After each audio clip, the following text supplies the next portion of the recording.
All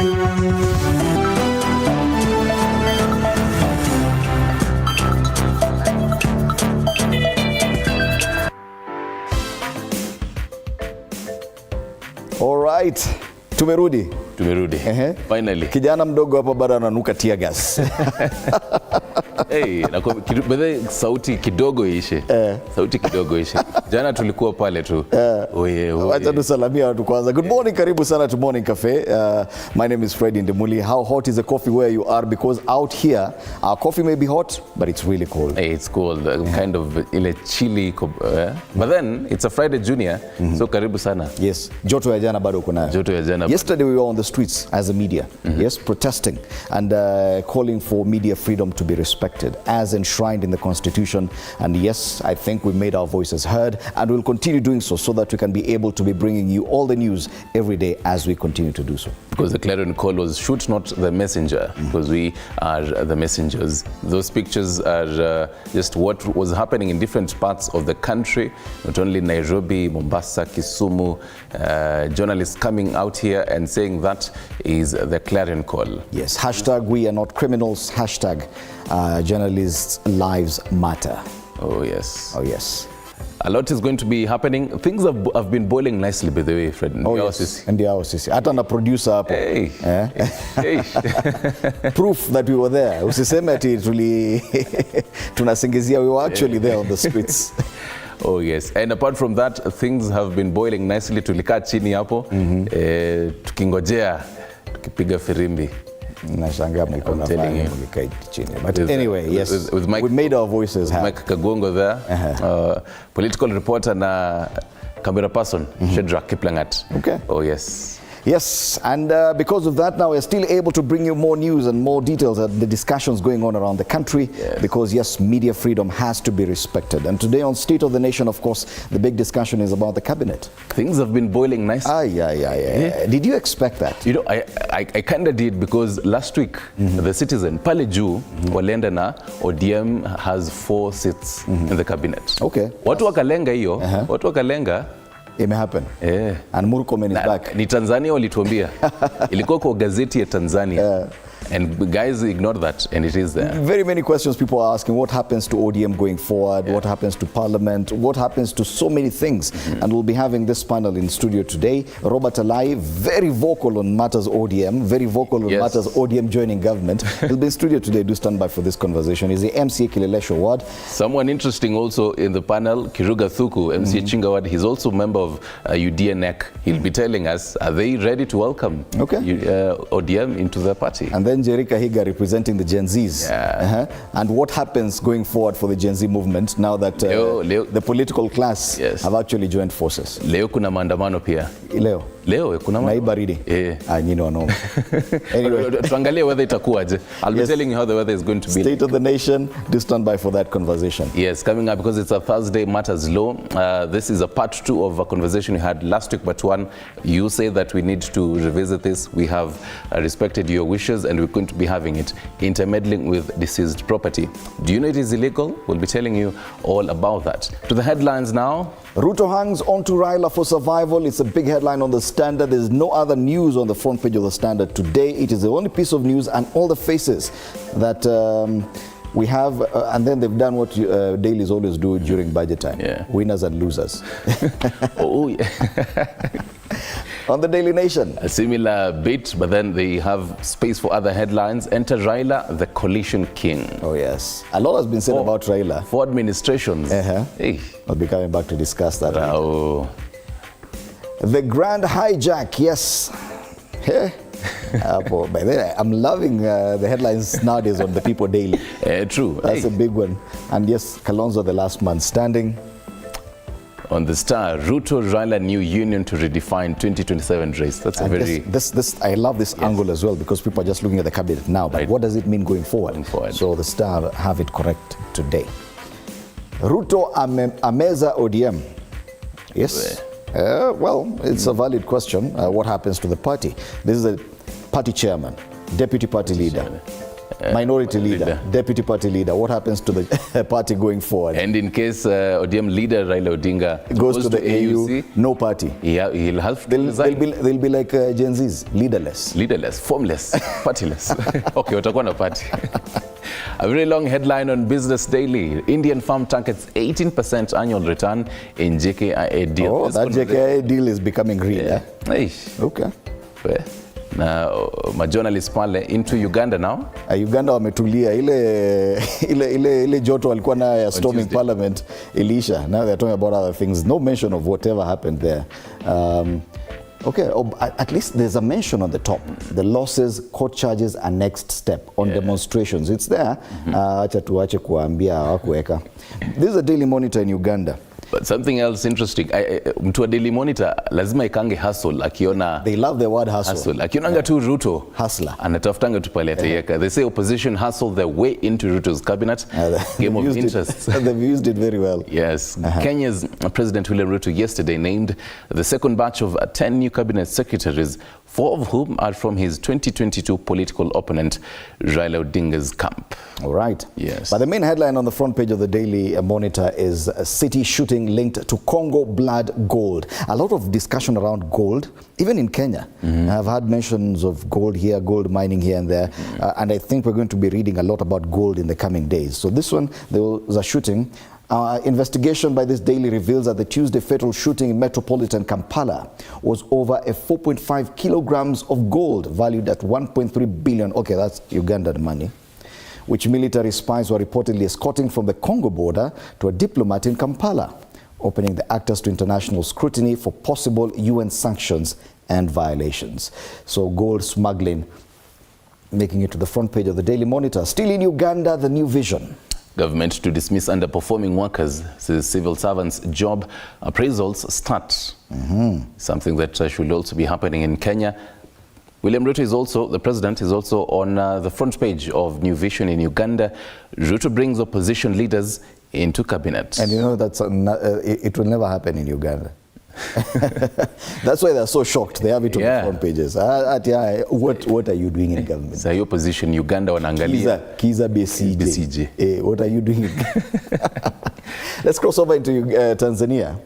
Nyuma ya pazia panga la vigogo. Okay, hiyo inaweza nipiga chenga kiasi. Lakini masuala ya wizara ya habari.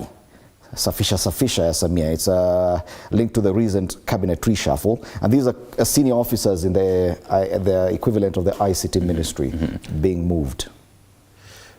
Also, what's happening in America, making it to the front page of the Mwananchi. Kamala Harris anavyompima ubavu Trump. Amempa picha kubwa pale kwenye ukurasa wa mbele.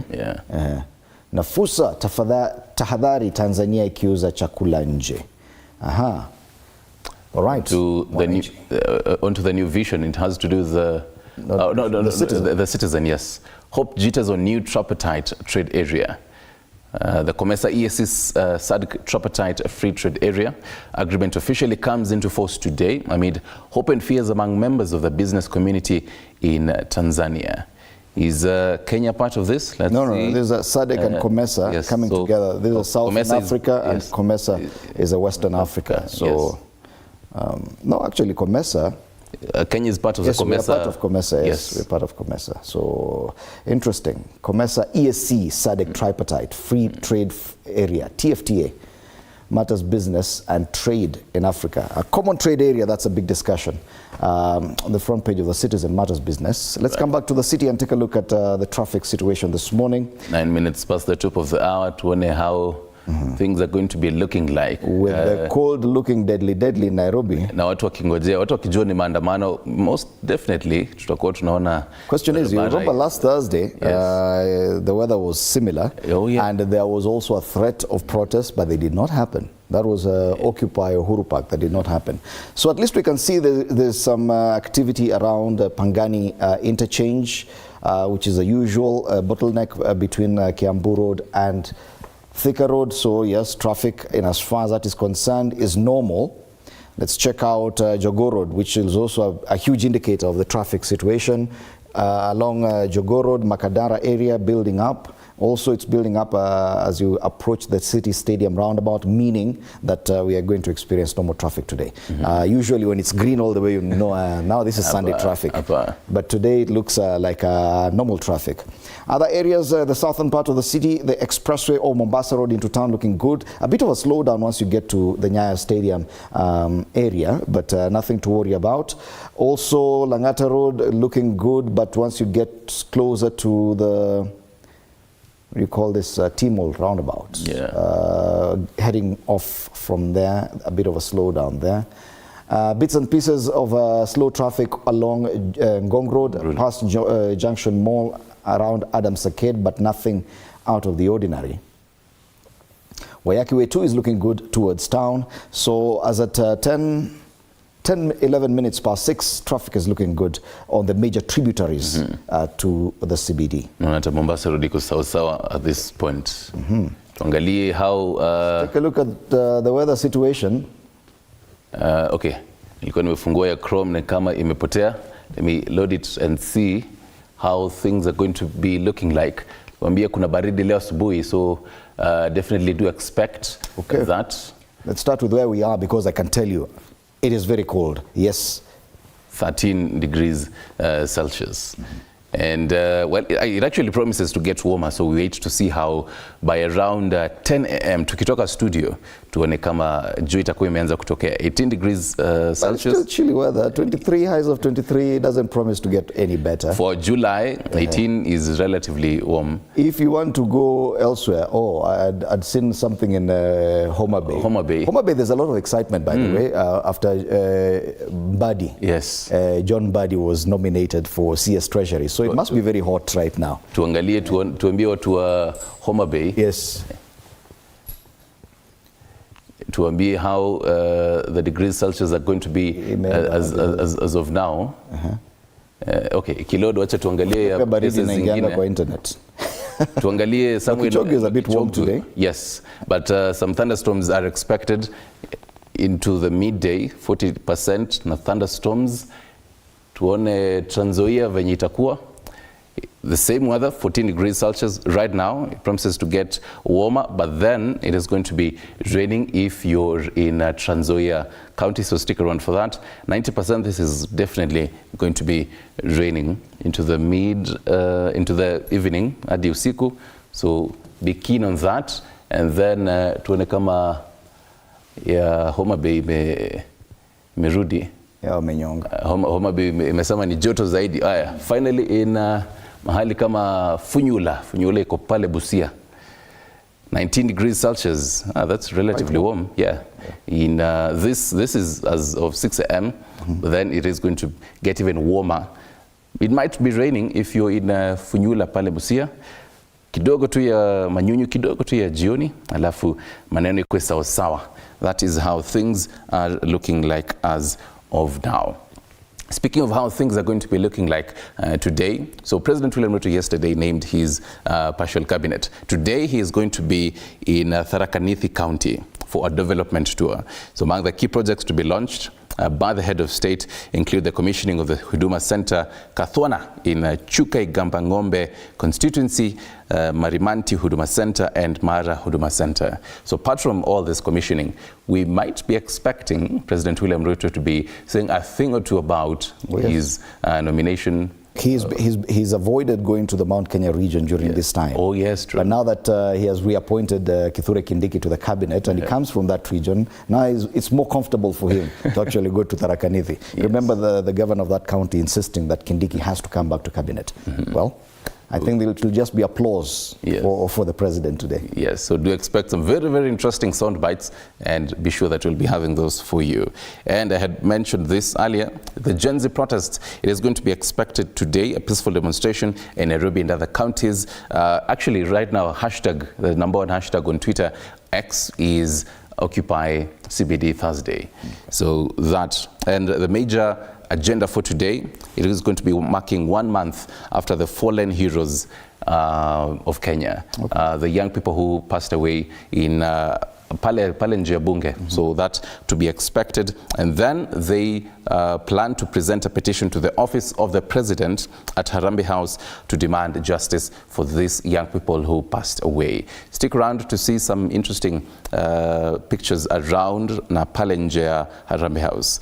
Something is going to also be interesting in Meru County today. Meru County Assembly Ward representatives are going to be voting for the impeachment motion of the governor, Kawira Mwangaza. Yes. So this is the third or fourth impeachment? Should be the third. Yes. Okay. Yeah. So that is going to be happening in Meru.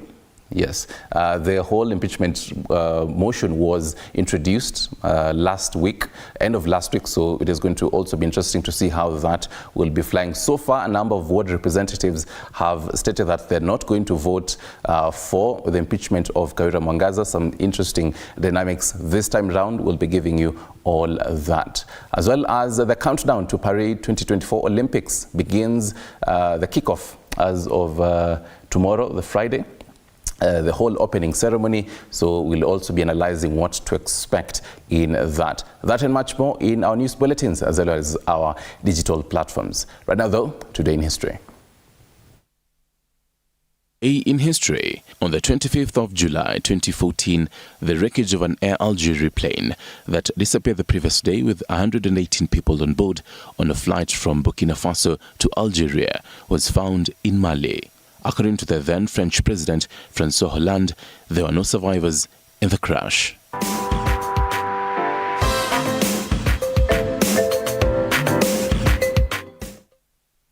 All right, let's now take a look at the dailies in Kenya.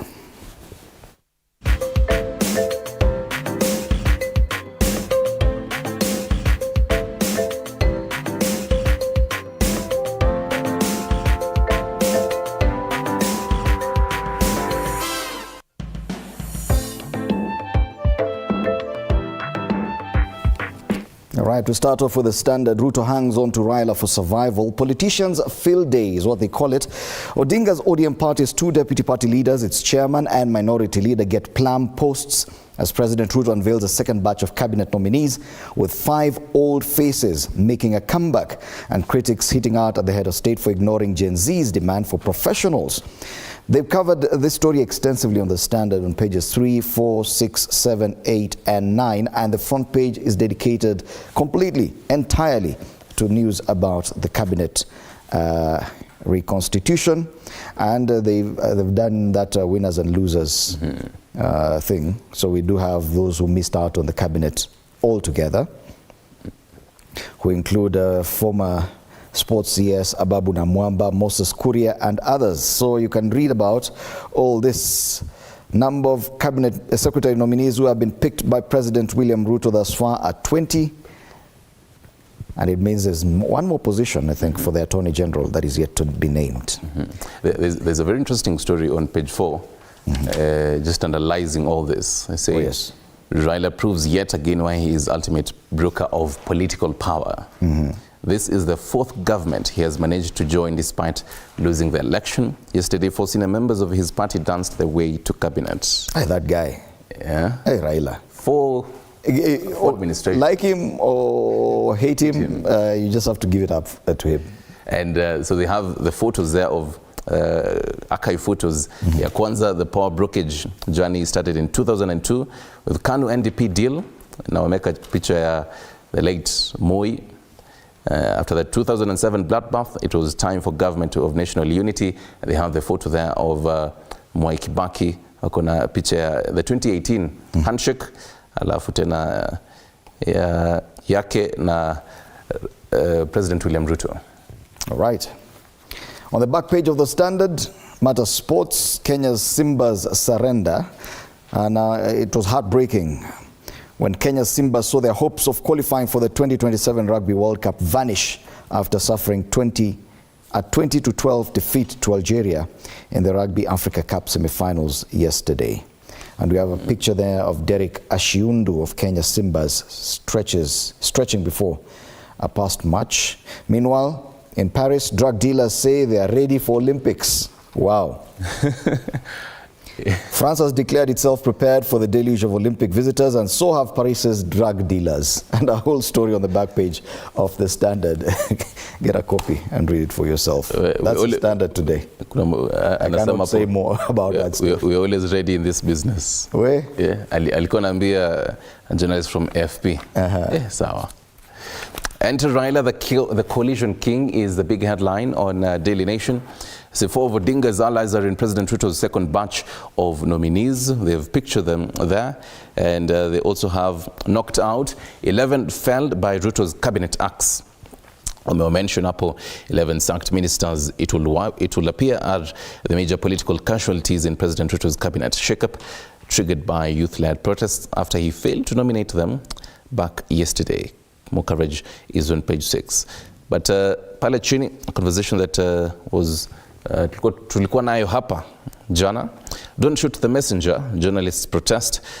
Media freedom under siege. Journalists yesterday took to the streets to protest against police brutality and other attacks against local and international media. And I like the fact that at least the Daily Nation has given page 2 and 3, dedicated that to the protest yesterday by journalists. Because the Standard has hidden that story, I think, on page 7, somewhere huko ndani. Yet this is what we should be talking about on the front page. It's somewhere, page 9, page 10, actually, page 10 on the Standard. They've given this more prominence than the cabinet stories. Yes. Yeah. Najaribu kuperuse nione kama kuna mpiga picha alinipata. Hukuonekana. Nilikuwa pale frontline by the way. Nitaangalia hizo local and international nione kama nitajiona nichukue hiyo picha. That is Daily Nation. On the back page, they go with the JKIA story. Indian farm eyes 18% return from JKIA deal is what they say. They say farm has proposed to invest 246 billion cash shillings to upgrade Jomo Kenyatta International Airport. Sounds like a very juicy deal. A new runway and passenger terminal to be part of the upgrade. Oh yes. And tumekuwa tukisikia maneno ya upgrade in JKIA. Let's see how this will materialize. Final interesting story that you need to know today. Debt servicing costs rise by 435 billion cash shillings on weak shilling. And that is the nutshell of Daily Nation. All right, and that story about the GKIA features on the top page of the Business Daily. India Farm targets 18% annual return in JKIA deal. Farm to build second runway and new traveler terminal. Upgrade is a 30-year build, operate, transfer contract. So you can read more details about this deal that has been causing quite some debate online and elsewhere. Another story, state raises debt target by 164 billion to fill budget hole. So yes, more borrowing by the state. At least the Business Daily has made space for the protest by journalists on the front page. They've not talked about cabinet. Just mentioning on the ticker, John Buddy, the tax hike critic, set for Treasury Cabinet Secretary post. You know, he criticized the cabinet and said, this is William Ruto's skunk, let's give it to him. Now, he's part of the list, he's part of the team, and he's been given the biggest burden, the Treasury. Ataweza? Tuacha tungoje tuone. That's the Business Daily today. Zile soundbites zitakuwa come 2027 January. Pale mahali Homa Bay. Zitakuwa very interesting. That's the Business Daily. On the front page of the Star, Ruto Raila new union to redefine 2027 race. They say resignation seemed to be part of President's strategy to solidify support in parts of the country. Coverage of that is on pages 4 and 5. And they have Omeka Pale Cooperatives CEO Wycliffe Oparanya, nominee of Cooperative CS. Nominee of CS Mining, Hassan Joho. Nominee Treasury CS, John Buddy. Nominee CS Energy Opiyo Wandayi. Nominee CS Gender, Stella Langat. Pale chini wameka an apology. Kenya Airways not facing ban by European Union. The third row, they say on Tuesday we published a story to the effect that Kenya Airways is at risk of being banned from flying to EU for non-compliance with safety provisions. And this paper would like to state that it is not a current, the correct position. The EU raised concerns about Kenyan aviation safety overall. These discussions involved the Kenya Civil Aviation Authority and the industry as a whole. Interesting times. Other matters, teachers, police job seekers hit as MPs okay budget cuts. The youths who are eyeing police jobs this year may have to wait longer after MPs approved, among others, budget reductions affecting their recruitment. So the 46,000 intern teachers who are angling to join government payroll have also been affected by the budget trims. The Budget and Appropriations Committee has agreed with most of National Treasury's requests. And the final story, Pale Juu, journalists protest against police use of excessive force. That is what is on the Star for you this morning. Let's focus on the People Daily now. The main headline, the grand hijack. I love that headline. Shameless politicians exploit sacrifices by Gen Z, including bloodshed in the revolution for good governance to cut deals and secure nominations into Ruto's cabinet. Wow. The reporters is our Fichi. Our Fichi. Ongezi skari, spices, nini. And that is covered on page 4, 5, and 6. That is the main story there. Of course, the faces of some of those people who've been named onto cabinet there on the front page of the People Daily. We are not criminals, scribes tell government. That has gotten some space at the very bottom of the page. We are not criminals, scribes tell government. The other story given prominence on the front page, Kalonzo, the last man standing, is on the top of the page. Joining government of national unity is a betrayal of the Kenyan people, particularly Gen Z and millennials, he declares. And I think they're sticking to the same story, that this is a betrayal, and the theme is the same on the front page of the People Daily. All right. In Gazeti la Taifa Leo, they also have a similar theme in a number of stories reflected on the front page. Masuala ya mawaziri pale wasema taarifa kuu ni Ruto ameza ODM, lakini pale chini taarifa ya kwanza, mawaziri 10 wa awali waliotemwa na rais. Pia wanaweka kibarua cha Mbadi atachukua usukani kwa wawaziri wakati serikali iko chini ya shinikizo la kupunguza ufujaji na pia maandamano kutoka kwa vijana. Taarifa kuu, kaunti ya kata bajeti. Kwingineko furaha kuhusu Joho. Mamia wakazi wa Mombasa waliimba nyimbo za kupongeza rais kuhusu uteuzi wa Joho, huku wakitaja njia pekee ya kusitisha maandamano pwani. Wametangaza pia masuala pale Uganda, wasema Gen Z wa UG motoni. Chipukizi hao 60 akiwemo mtangazaji maarufu wa redio na televisheni wafikishwa mahakamani chini ya ulinzi wa polisi. Pale juu, waandishi wa habari wakemea udhalimu na ukatili wa polisi. Na masuala ya michezo, kipa Addison tayari kuaga Man City. Mlinda lango huyo mwenye miaka 30 aelekea Al Nassr wa Rabuni. Na hiyo ndio gazeti la Taifa Leo. Reminds me by the way, EPL liko karibu. August ikianza kule. August ikianza. So kuna sijui kama Arsenal mko tayari au tuko tayari. We're born ready. The fans at least. Okay, let's now take a look at the cartoons, and I think we can start with the cartoon on the Standard. And you realize across all the cartoons, the faces of the president and the ODM leader are a bit constant, or at least a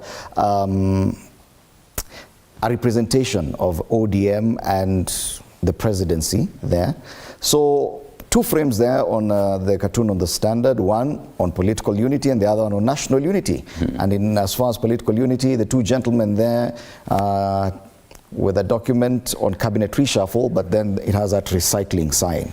So they've simply recycled for political unity. Meanwhile, for national unity, Gen Z's revolution, freshness. So political unity, they're still recycling, while on national unity, Gen Z wanajaribu kufanya mambo yao. You need the Standard. That's a Standard. The next one is the Daily Nation. Masuala ya Gen Z, it's a similar theme by the way. Wameka contrasting both. Ya kwanza, I have heard you clearly. Ameingia pale X. Kwa ile, I think that whole 2 frames as well, yes. The whole X space. Na pale chini, the second frame, the same gentleman who's up there is coming down there and picking out. Sasa sijui kama hiyo ni skunk iko hapo ndani ama ni nini. He's actually fishing out from a rubbish bin. Yes. And recycling the same to just create a cabinet. Yes. Naitoa, kuna wa kwanza shatoka. You can tell who that is. And you can see that hand check. Yes. There with the ODM leader Raila Odinga walking away. He should have been whistling, if you ask me.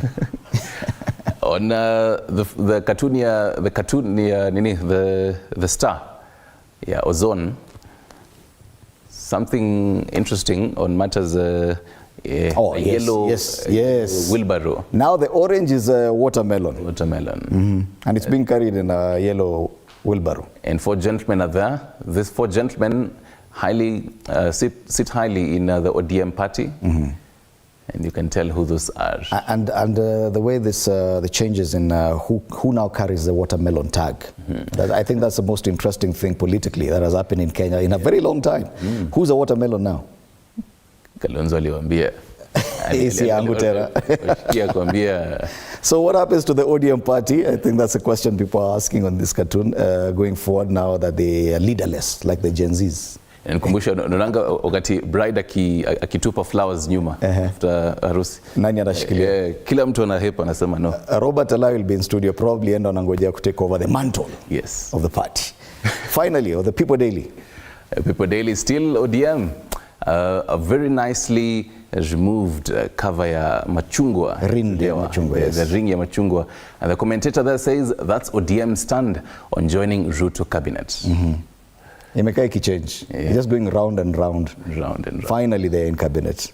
Well, congratulations to the nominees, but questions being asked on what next for the party, what next for Parliament, what next for the Gen Zs as well, and those will be the discussions right here in studio with my panelists after the break. Do stand by for that conversation, and of which you can be part of through our social media pages on X at TV47 News and on Facebook, TV47 Kenya.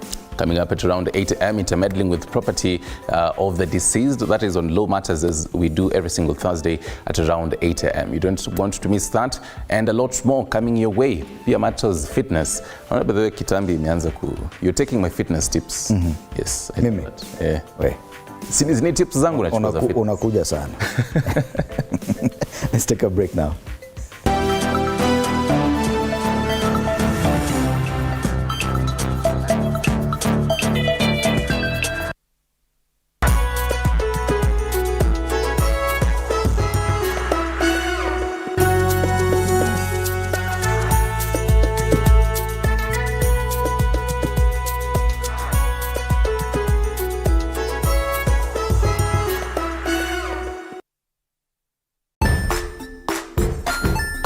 Hey there friends, welcome to Kids on the Block, where fun and imagination come alive.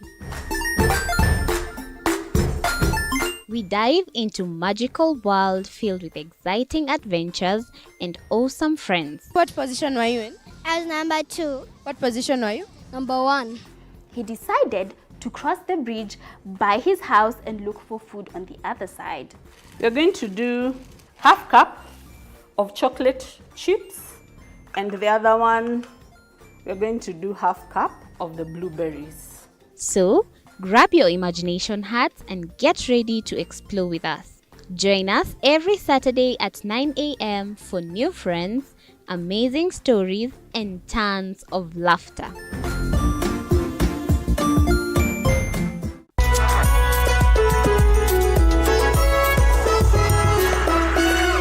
Join us as we explore the journeys of those who defy the odds and break barriers. We dive deep into the stories of triumph. Sometimes when parenting a child with a special need or whatever disability, family life becomes a bit complicated and you may end up raising the child on your own.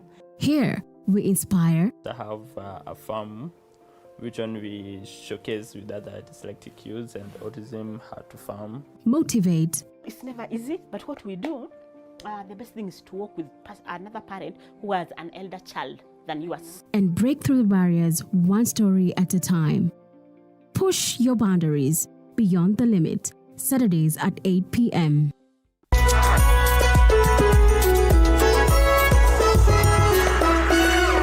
The Grind, where business meets brilliance. It's not just about the ideas. I was working as a shampoo boy. I used to wash clients' hair on the sink. It's about making them happen. From big wins. In primary school, when we would be asked what people want to be, I was categorical that I want to be a nurse. To hard lessons. The consoles change, the gaming equipment keep changing. We cover it all. Tune in to The Grind, where every episode is packed with insights. The person who is serving customers, always be a customer-centric. Strategies.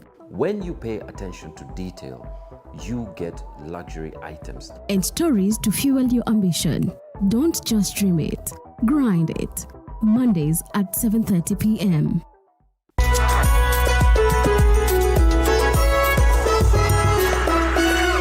Jiunge nasi tunapoangazia safari za viongozi bora.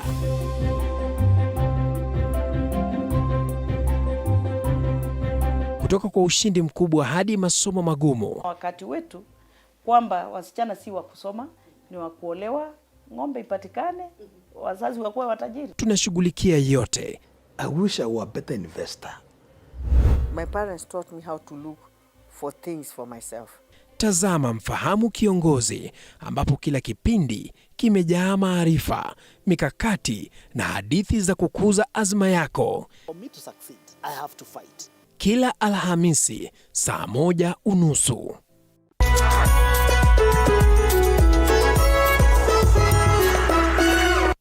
Welcome to The Realtor, where we take you on an exciting journey from bare land to dream home. Step 1. Finding the perfect plot. We explore location, size, and potential. Next, construction begins. Witness the foundation being laid, walls rising, and rooms taking shape. Step 3. Electricity matters. We delve into wiring, switches, and smart home tech. Step 4. From paint choices to fixtures, it's all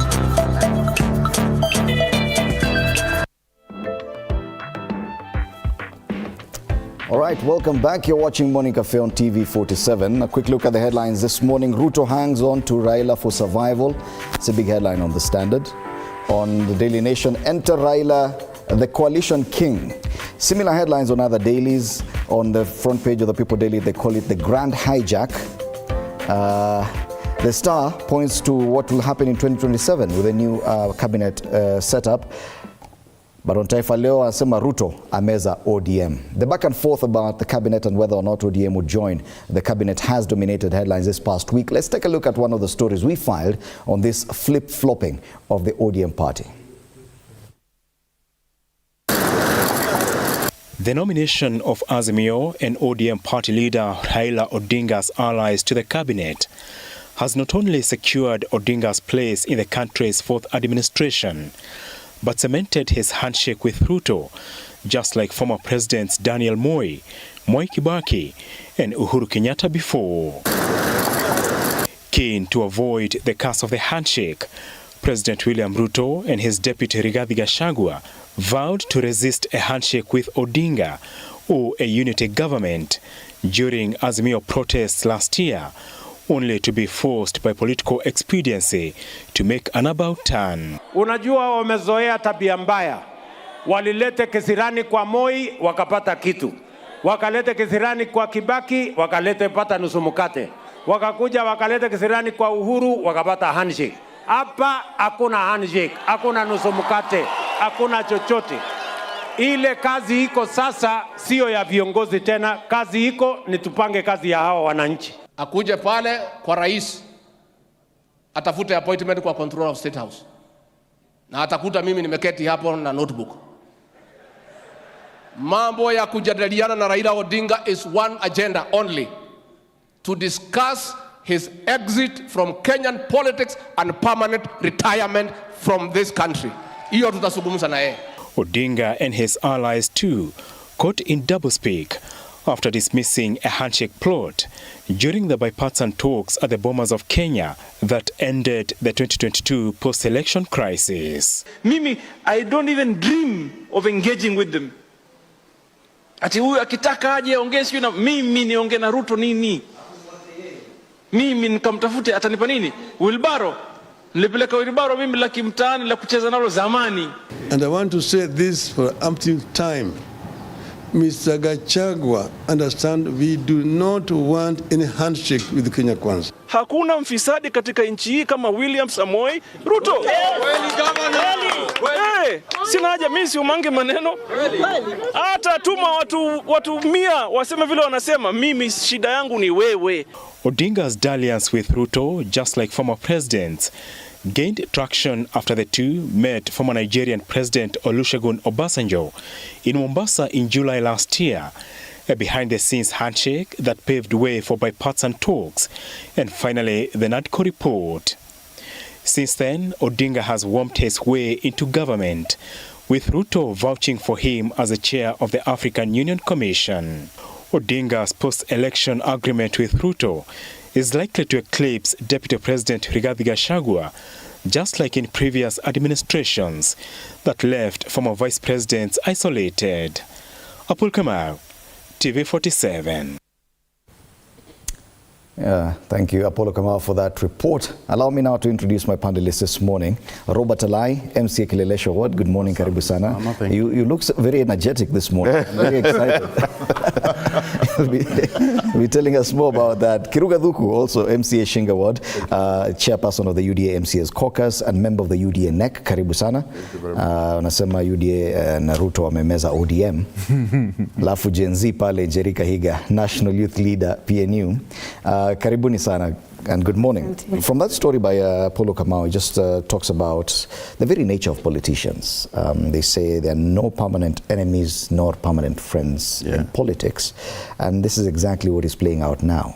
We've seen very hard stances that people, especially on both sides, the top leadership had made declarations about the fact that they would never work together.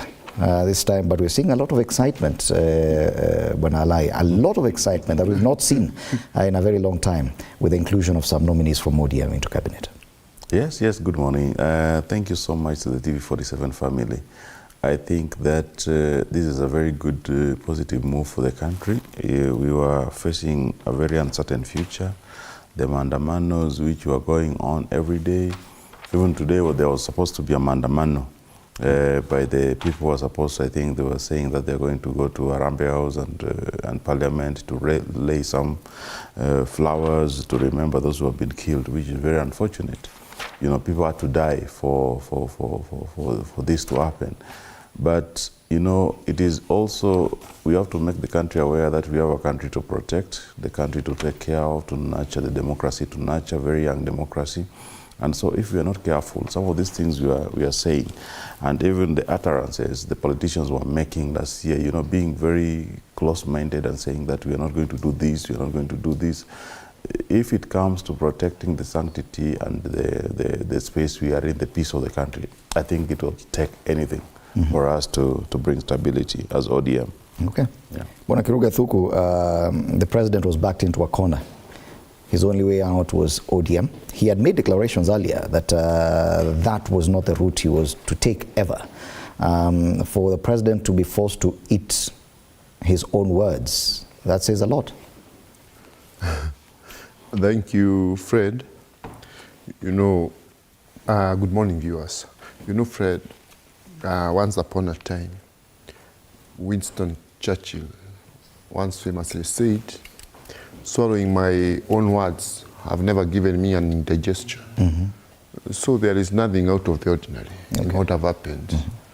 And these things, you know, we just come here, times we argue, but we have been telling you these things are likely to happen. With me, I have said it here severally.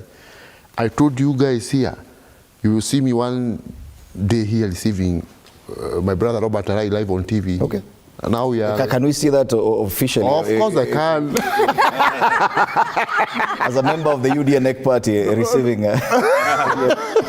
No, you know, as my brother have said, Kenya is greater than all of us.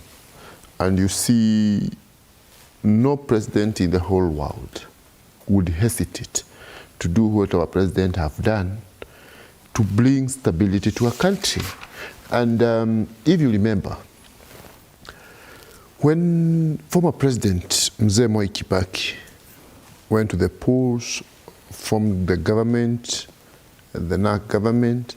Then there was the referendum fallout. He brought in his competitors, like Mzee Simeon Nyachai. They were given ministerial positions. And even to capture it better than anyone else was the former minister, John Njoroge Mishuki. May God rest all of them in peace. Mzee Mishuki said, politics is like a liver, ile maini. So you have to keep juggling. Otherwise, it will fall. Okay. And I've also told you several here, friend, politics is akin to the animal and plant kingdom. You have to evolve or get destroyed because it's a very fierce competition. And in the animal kingdom, there is always this fierce competition for survival. In the plant kingdom, the same. So, if you don't play your cards well, you'll be destroyed. Okay. And because now things had gotten to where they had gotten, and especially the prospect of chaos, and what we can see is unnecessary chaos in this country, the president was very right to take the route that he took. Okay. Yes. Jerry, this is politics 101. But, they're saying that the Gen Zs and the protesters failed to understand the kind of politics at play and remained leaderless, refused to get into the discussion about political power. Yet the agitation was political because you were saying Ruto must go. Hence, it is political. But by refusing to get into that discussion, now we have the headline on the front page of the People Daily saying the grand hijack, that the revolution has been hijacked by the politicians. Do you agree with that headline? Thank you so much, Fred. It's another morning that you wake up and Kenya has changed overnight. And it will go down in history that the Gen Z brought revolution. It's going to go down in history that courtesy of Gen Z, everybody had to swallow their words, both from ODM, both from Kenya Kwanza, because if I look back around last year, before elections, a year before elections or some months before elections, the president had said that Kenya has gotten to a point where we don't know if it's government in opposition or opposition in government. That is when they were referring to the handshake that Uhuru Kenyatta had done between him and BAMBA. And it's very unfortunate because when Uhuru did a handshake, for him he did not have to give half government to BAMBA. But you can imagine the situation where the current president is, where he has to give very key ministries to BAMBA because Treasury is not just any other ministry. Cooperatives is not just any other ministry. Mining and the rest are not any other ministries. These are very key ministries within our nation. But I want to tell the people of Kenya that me as Jerry Kahiga and as a member of the Party of National Unity, PNU, we who have been left in opposition, because you understand that BAMBA and ODM are the people who left and went to government, but we are still very much and steadily back in opposition. And I want to tell Kenyans that here we are. We are officially in opposition, everybody as Kenyans, and we have a government of UDA, the wheelbarrow carrying some oranges on top of it, and they are proceeding forward. And I am looking forward to understand if 4 ministries are going to turn around the economy of this nation.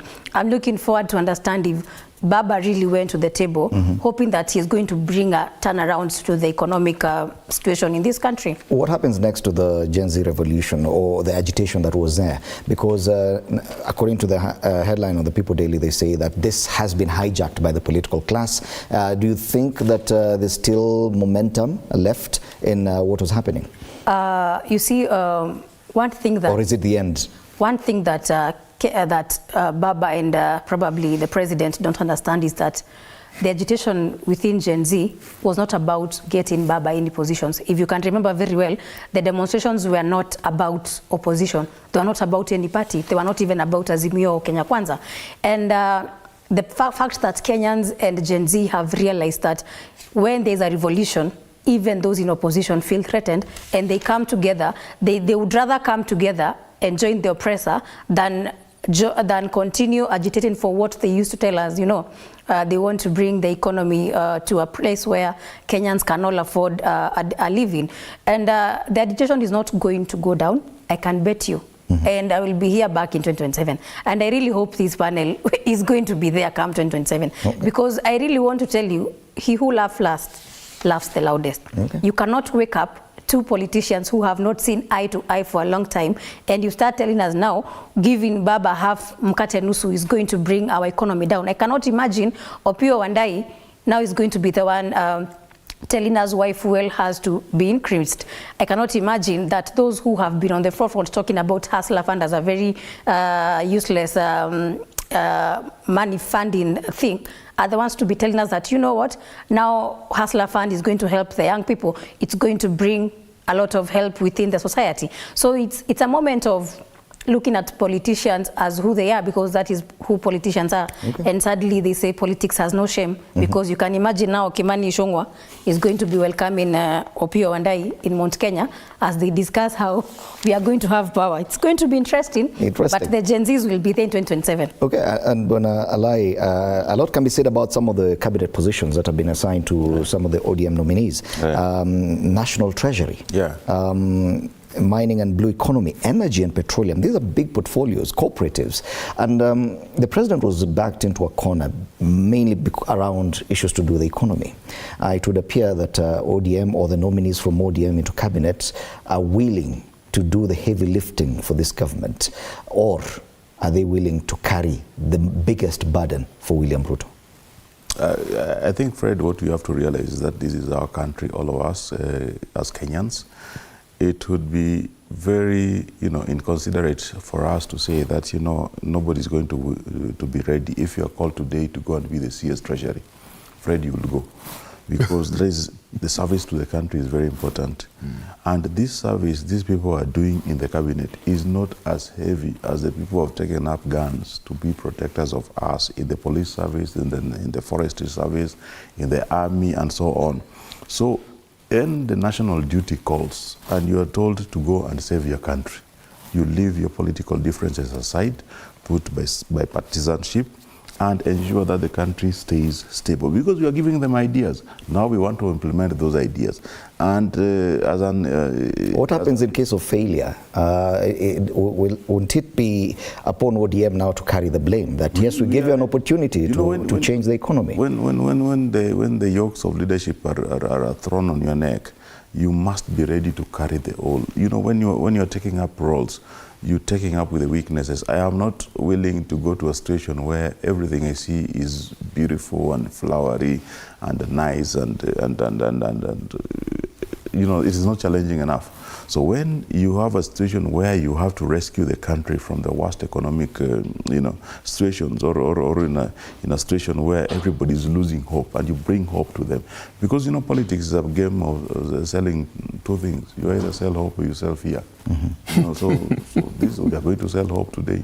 We are going to tell the Kenyans. We are going to explain to them how we are going to improve from these situations. We have told them that Kenya Kwanza lacked ideas. They have tried to overtax 3 million people. But we have 18 million Kenyans employed. Nobody has ever thought of the 15.6 million who nobody has ever thought of bringing into the formal environment where they can also pay their fair share. If you relieve the 3 million, you reduce some taxes, to ensure that at least they get a relief on their pay slips. You'll not be having this outcry. People are complaining because you are overtaxing them. Since independence, everybody is going for this sector called the formal employment, but nobody has ever thought of the Juakali artisans. I was walking when the protest broke out. I walked in Kamkunji. I was in Baricho Road. I was talking to 5,000 mechanics. In Kamkunji, I was talking to these welders. They are telling us that nobody collects rates here. Nobody is ever talking to us. In Gikomba, they were asking me, kwani mnakuanga kama county? If the county is absent, then even the national government is absent. At least some of them are earning better than even bank managers. But Bwana Kiruge Thuku, this could be seen as an indictment on the president himself, that the cabinet he chose, especially on matters economy, and some big portfolios like energy and petroleum, that to be seen as an admission of failure on his part, and that's why he has handed over that to the new team from ODM to try and change things? No, you know, there is something that the president have been saying. The president have been saying he wants to craft a broad-based government. And you know, when you keep repeating about ODM joining government, you know, you make it sound like they are not Kenyans. They are Kenyans. And, you know, I've been saying, Fred, from time to time, I've said it here, I've said it elsewhere, you know, in every government, whether here in Kenya, whether in America, or wherever this is, the president, you know, is the topmost bearer of the government's vision. And that is why even our constitution gives the president the prerogative of bringing together,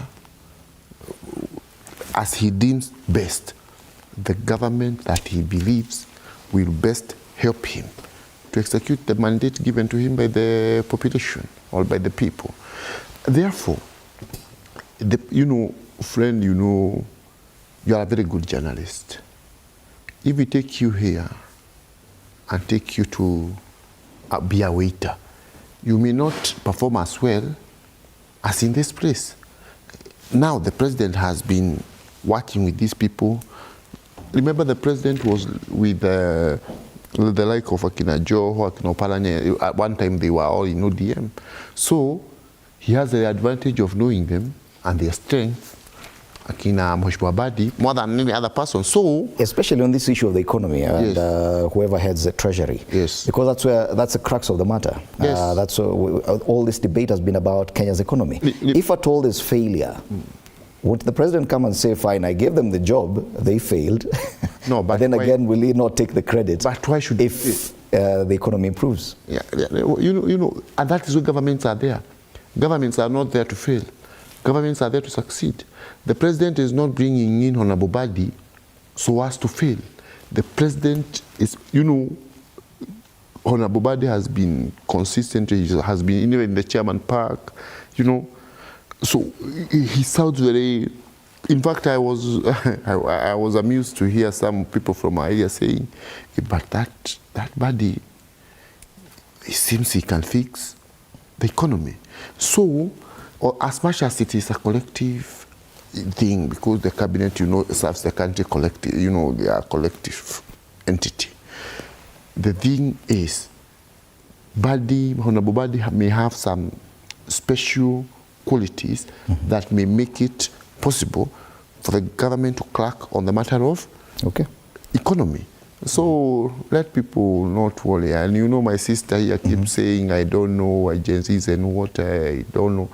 You know, friend, nobody is against agencies, especially the peaceful Gen Zs we saw in the first instance. But we no longer have the Gen Zs pushing this agenda. We have people who have hijacked the Gen Z's idea. We have people hiding behind the Gen Zs, wanting to carry out a coup in this country. And it will not happen. It will not happen. Jerry, the president, in announcing the rest of his cabinet members, effectively returned 10 of the 22 he had sacked, or the 21 he had sacked. Yes, returned 10 of them. Are you satisfied with the new face of his cabinet? Do you think that this one's probably there's a bit of hope that they could change and turn things around? What is somebody who has been in 2 years in cabinet going to change because they were on a suspension of 1 week? You know, it's like telling me you're going to suspend a student for 1 week and expect them to come fully changed. And let's be honest, he was not firing the cabinet because he felt the cabinet was failing him. He only did that to accommodate his handshake brother. And he only did that to make Kenyans for a minute feel like, oh, you know, our president is willing to listen.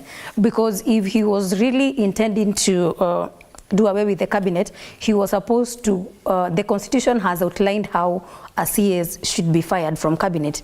So that it is then again the constitution that is going to protect Kenyans from having to ever get that person in any other public office. Remember, right now, the constitution is very clear. They were not fired in the procedure that is stipulated in the constitution. So we Kenyans can't use the constitution on them and tell them that, you know what, you guys need to go back home. And I feel like people say that Ruto is a political schemer, but I think he's just a man who sleeps and wakes up and thinks of how I'm going to be in power. You know, it is going to go down in history for the first time the president has not left the country within a month. We've never had that. Wow. For the last 2 years that he has been in power.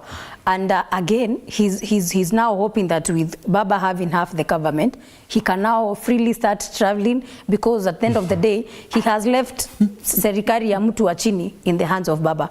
Because when we look at cooperatives, that is where the hustler fund is. When we look at treasury, that is budget. So next year we are going to listen to ODM tell us, you know what, we need a finance bill 2024-2025 because we need to have a bigger budget, and we need to squeeze you Kenyans more for us to fund this budget. So I think Ruto has sat down and decided, now, for me to be in power, I'm going to let these people come in, and then if they fail, I'm going to tell Kenyans, I tried giving them a position in government and they failed you people, because how do you delegate a manifesto that you had for your presidential campaigns to opposition? What does Opiyo Wandayi know about serikali ya mtu wa chini? What does Joho know about ule mtu anafanya the fishing back in Kisumu? What you can imagine, we are going to take a year or so before these ministries, the CSs are introduced to the concept of hustler fund. Are we going to have a CS of in a serikali ya Kenya Kwanza, serikali ya mtu wa chini, who cannot explain to us how the hustler fund concept is going to work? Are we going to have Opiyo in energy telling us that, you know what, I think for Kenyans to get to a place of stability, we need to do a fuel increment, and it's going to be very unfortunate. I am really looking forward to Kenyans realizing that politics has no permanent enemies. We only have permanent interest. Okay. And the big question, Bwanala, is whether or not these new members of the cabinet, who have hitherto been opposed to the system that has been running this country, the bottom-up economic agenda, the housing levy and all this, now Badi, straight from ODM, is going to run that. Does it mean that ODM now has bought into the bottom-up economic agenda going forward, and we expect the rest of the party to be singing the same song? No, I don't think that the ODM party has bought the bottom-up economic agenda. We opposed it because what it was creating, and you see they almost burnt the country, is the class wars. And the class wars are very dangerous. So what we have to do here is we have to merge the ideas in the cabinet, at the cabinet level, at the parliamentary level. We have to merge the ideas so that we rescue the country. You know, extraordinary times, you know, call for extraordinary ideas to rescue the situation. I don't think that the people who are going to go into the UDA cabinet are going to go with the mindset of, you know, implementing the bottom-up economic agenda. I think they're going to implement what is, you know, a merger of ideas from the Azimio, One Kenya coalition to the Kenya Kwanza coalition ideas.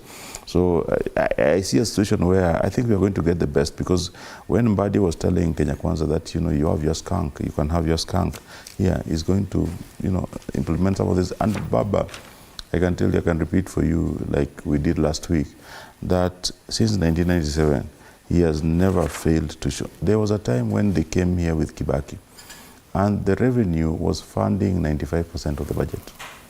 95% of the budget. But we went to a situation where we started borrowing without any breaks and without any looking at the country's, you know, future and so on. Now, every time we do a project in this country, we think of here and now. Nobody thinks of 50 years, nobody thinks of the future generations. Nobody thinks when they're making Kiambu Road, nobody is thinking that this road probably needs 4 lanes to be able to support 50 to 60 years. Everybody is thinking of a road to use today, fixing the potholes to use today. You know, but I think that Baba's input into this cabinet will change a lot of things. And so this is the end of the bottom-up economic agenda? It is. Are you saying that? It is the rescue of the. Are you rescuing bottom up, or is it the end of the bottom up? We are rescuing them from themselves. Okay. We have to save Kenya Kwanza from themselves. All right, and I know Keruga Thuku wants to respond to that. Let's take a break now. You're watching Morning Cafe. We'll be right back after this.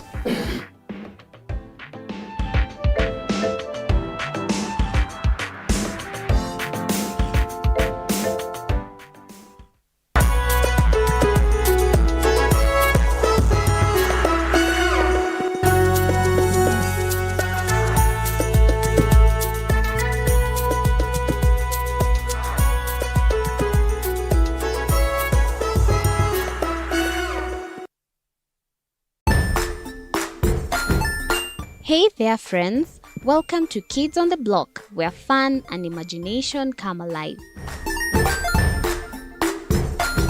We dive into magical world filled with exciting adventures and awesome friends. What position were you in? I was number 2. What position were you? Number 1. He decided to cross the bridge by his house and look for food on the other side. We're going to do half cup of chocolate chips, and the other one, we're going to do half cup of the blueberries. So, grab your imagination hats and get ready to explore with us. Join us every Saturday at 9 a.m. for new friends, amazing stories, and tons of laughter.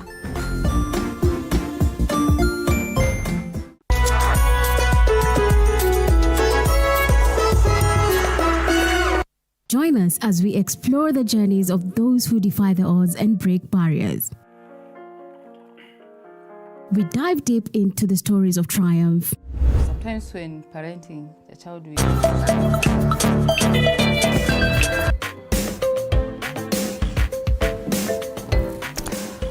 Enter Raila, the coalition king. That's a big headline on the front page of the Daily Nation. You're still watching Morning Cafe on TV 47 with me, Fred Indimuli. I'm still in studio with MCAs Robert Alai and Kiruga Dhuku of Kileleshwa and Shinga wards, respectively, and National Youth Leader PNU Njeri Kahiga. So many questions have been asked about what happens going forward, and what happens to UDA, what happens to ODM, what happens to the bottom-up economic agenda. Let's focus a bit on what happens to ODM, and I'll come back to when I lie for that. But before that, because with one stroke of the pen, ODM now has lost 2 deputy party leaders. It has lost its national chairperson, and it has lost its minority leader in the National Assembly, meaning they are almost leaderless. If at all the plan for Raila Odinga to take up the AUC chairman's position, then it means that party will be leaderless, effectively. Just akin to what the Gen Zs claim they are. And let's watch this story by George Maringa, then we'll come back and discuss it. It has been said in politics it's all about interests, and the Kenyan political scene has been one very interesting playfield. The Orange Democratic Movement Party, ODM, stems its roots during the 2005 Kenyan constitutional referendum campaign. In fact, one of its founding members is Kenya's President William Ruto, who was then Eldoret North Member of Parliament. Others included Musalia Mudavadi and Raila Odinga. Fast forward to 2024, and they seem to have a reunion of sorts. Initially, the Kenya Kwanza government had vowed not to work with the opposition. Waliletea fujo Moi mpaka wakapata cooperation. Wakakuja wakasumbua Kibaki mpaka wakachukua nusu mkate. Wamekuja wakazungusha Uhuru hapo mpaka wakaenda na handshake, program yetu ikapotea, BBI ikaendelea, tukazama, tukaingia kwa madeni. Sasa mimi nimewaambia hii serikali hii, mimi nawaambia hii serikali ni ya mahasla. Hakuna nusu mkate, hakuna handshake, hakuna hiyo borojo. Hawa wananchi walimaliza kazi ya viongozi tarehe 9 mwezi wa 8, wakagawa viti yote. Chie mimi. Hiyo mniwachie. Kazi ya kuchunga rais mimi niko hapo. Hiyo watu wakijaribu kukaribia State House, nimeweka mitego kila njia wanaweza pitia, hakuna pahali wanaweza pitia. Kwa hivyo nyinyi msikuwe na wasiwasi. Kwa hivyo mimi nataka niseme asanti kwa ile maombi mlitupatia. But it was the show of unity at the KICC initiating the talks that placed the ODM party and the ruling UDA's tense dalliance into a coalition course, with the former reaping big after 4 of its bigwigs got nominated for cabinet. Reaping big from the National Assembly is Ugunja constituency MP Opiyo Wandayi, who also doubles up as minority leader, as well as John Mbadi. 2-term governors Ali Hassan Joho and Wycliffe Ambetsa Oparanya, who serve as deputy party leaders, equally heading to the capital Nairobi to join the cabinet. However, Article 152, Section 3 of the Constitution states that a cabinet secretary shall not be a member of parliament.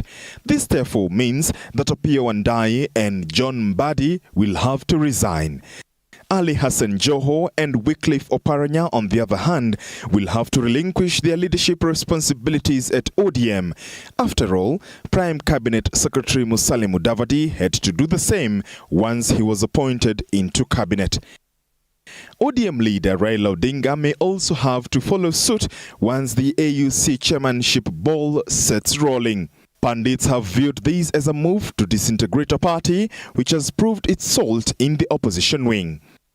In the last few days and weeks, the ODM party has witnessed its fair share of wrangles and infighting, with Secretary General Edwin Sifuna releasing a statement on Tuesday evening that the party was not going to engage with the government, a statement that was vehemently opposed by members such as Homa Bay Town MP Peter Kaluma. With 4 of its bigwigs entering the corridors of power, eyes will be on how the new broad-based government operates moving forward as the ODM party seeks to chart a new path. George Maringa, TV47, Nairobi. All right, what happens to the ODM party going forward? Robert Alai, I've seen you on Twitter even criticizing or calling out the party secretary general, who now remains, in the absence of the deputy party leaders and the national chairman, probably is the highest ranking official of the party.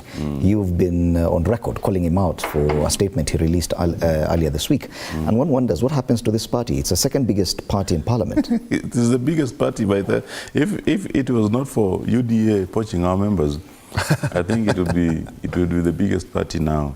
But you know, when a party reaches a conclusion, when the PG sits down, and when the NEC sits down, and then the Central Committee sits down, and they reach one resolution, then you go to a press, you issue a different statement. You know, a party is a members club.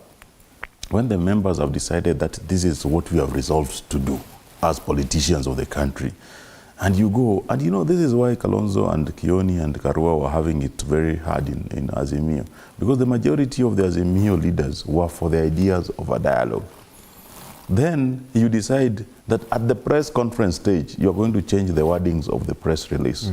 It was going to be very unfortunate, and that's why the Gen Zs who support the party stepped in and said that we are not going to allow these shenanigans here. You know, the goons who disrupted the press. It is the Gen Zs, you know. It's no, those ones were goons. Let's be honest. You cannot have Gen Zs on this side, and when they come, they say to call them goons. So we have to appreciate that, you know, a party is a members' platform. That is where they give their ideas.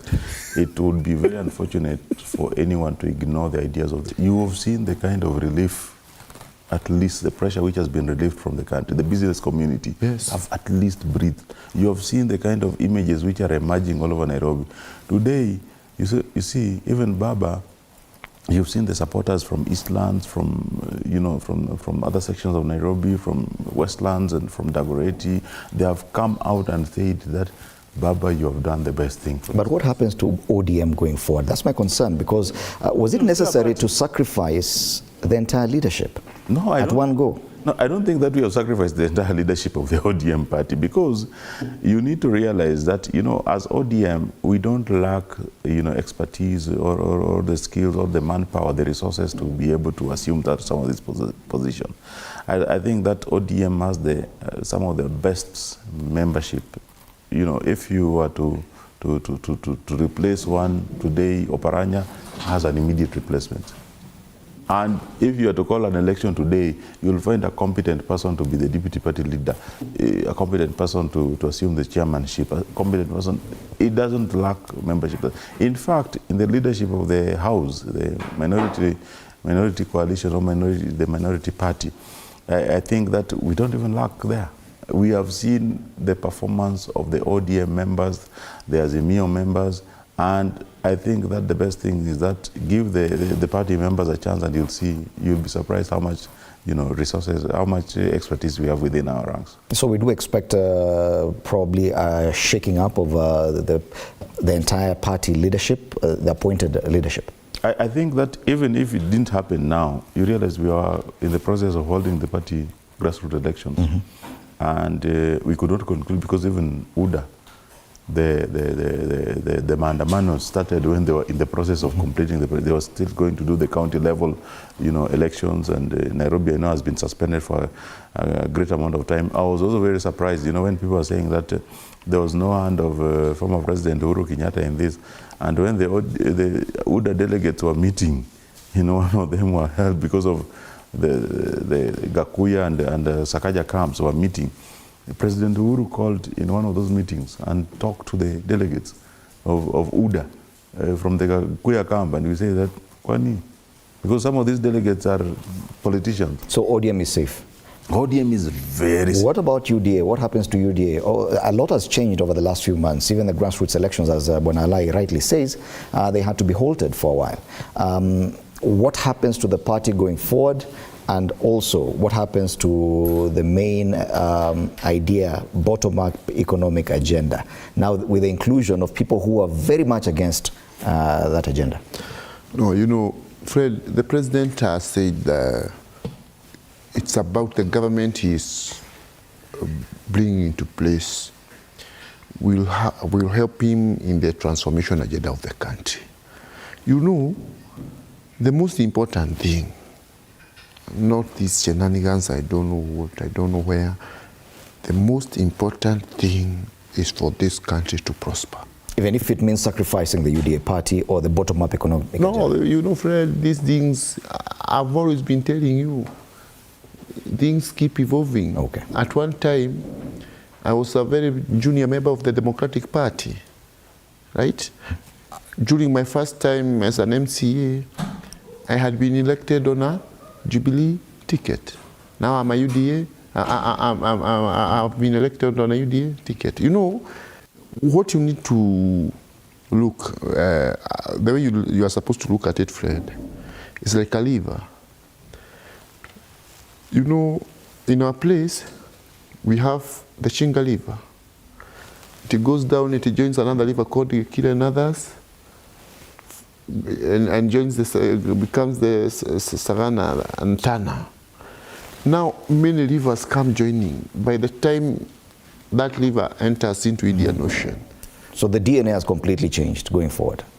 No, for the better. No, it's that assertion that the acceptance that UDA will change going forward, the fact that the bottom-up economic agenda may need to be relooked at going forward. That is what I'm asking. Is that a fact? It will happen. Of course we will change for the better, because it's just like you when you are growing. When you are small, you are used to wear small clothes, but have you grown, you change, you start wearing ties. So just likewise, you saw recently we signed an agreement with the ANC. Now, it's a matter of discussion. We may even have a sitting with ODM and decide to have a formal agreement. Because not swallow. You like these flowers. I'm just quoting the headline on Taifa Leo. It says Ruto ameza ODM. Hapana, hii vitu wanaweza sema chochote. Lakini unajua nyinyi pia waandishi wa habari mnasema mambo mengine ya kushagamisha tu na kuweka fitina. The thing is, he has taken the entire leadership of ODM. We cannot ignore that. If the entire leadership of the UDA party were to quit today, it means that the party changes. It's not in essence. It's not quitting. These people, they'll still be there. It's just that they'll be serving in different capacities. Okay. And ODM, even I here, my brother right here, he can be able to replace one of those seats. You see, in fact, there is something Robert said here some time back. He said, I have respect for Duku because he's consistent in what he says. I also have respect for him because he is consistent in what he says, as much as anakushapa viboko kidogo, but at least ako na msimamo. And that is what we need. Even him, he is qualified. And that is why people get where unaenda, unasafu tamu yako, unatoka. So gentlemen, we are in agreement that the future of ODM and UDA has taken a new tangent. A lot could change, including the possibility of a new coalition going forward, probably. Yes, that's possible. Okay. What about Azimio Njeri? As a member of PNU, of course, you were still under that umbrella. Now things are very clear that ODM is out and they've taken a different route. What happens to the coalition going forward? I don't want to speak on... In your own opinion, what should happen?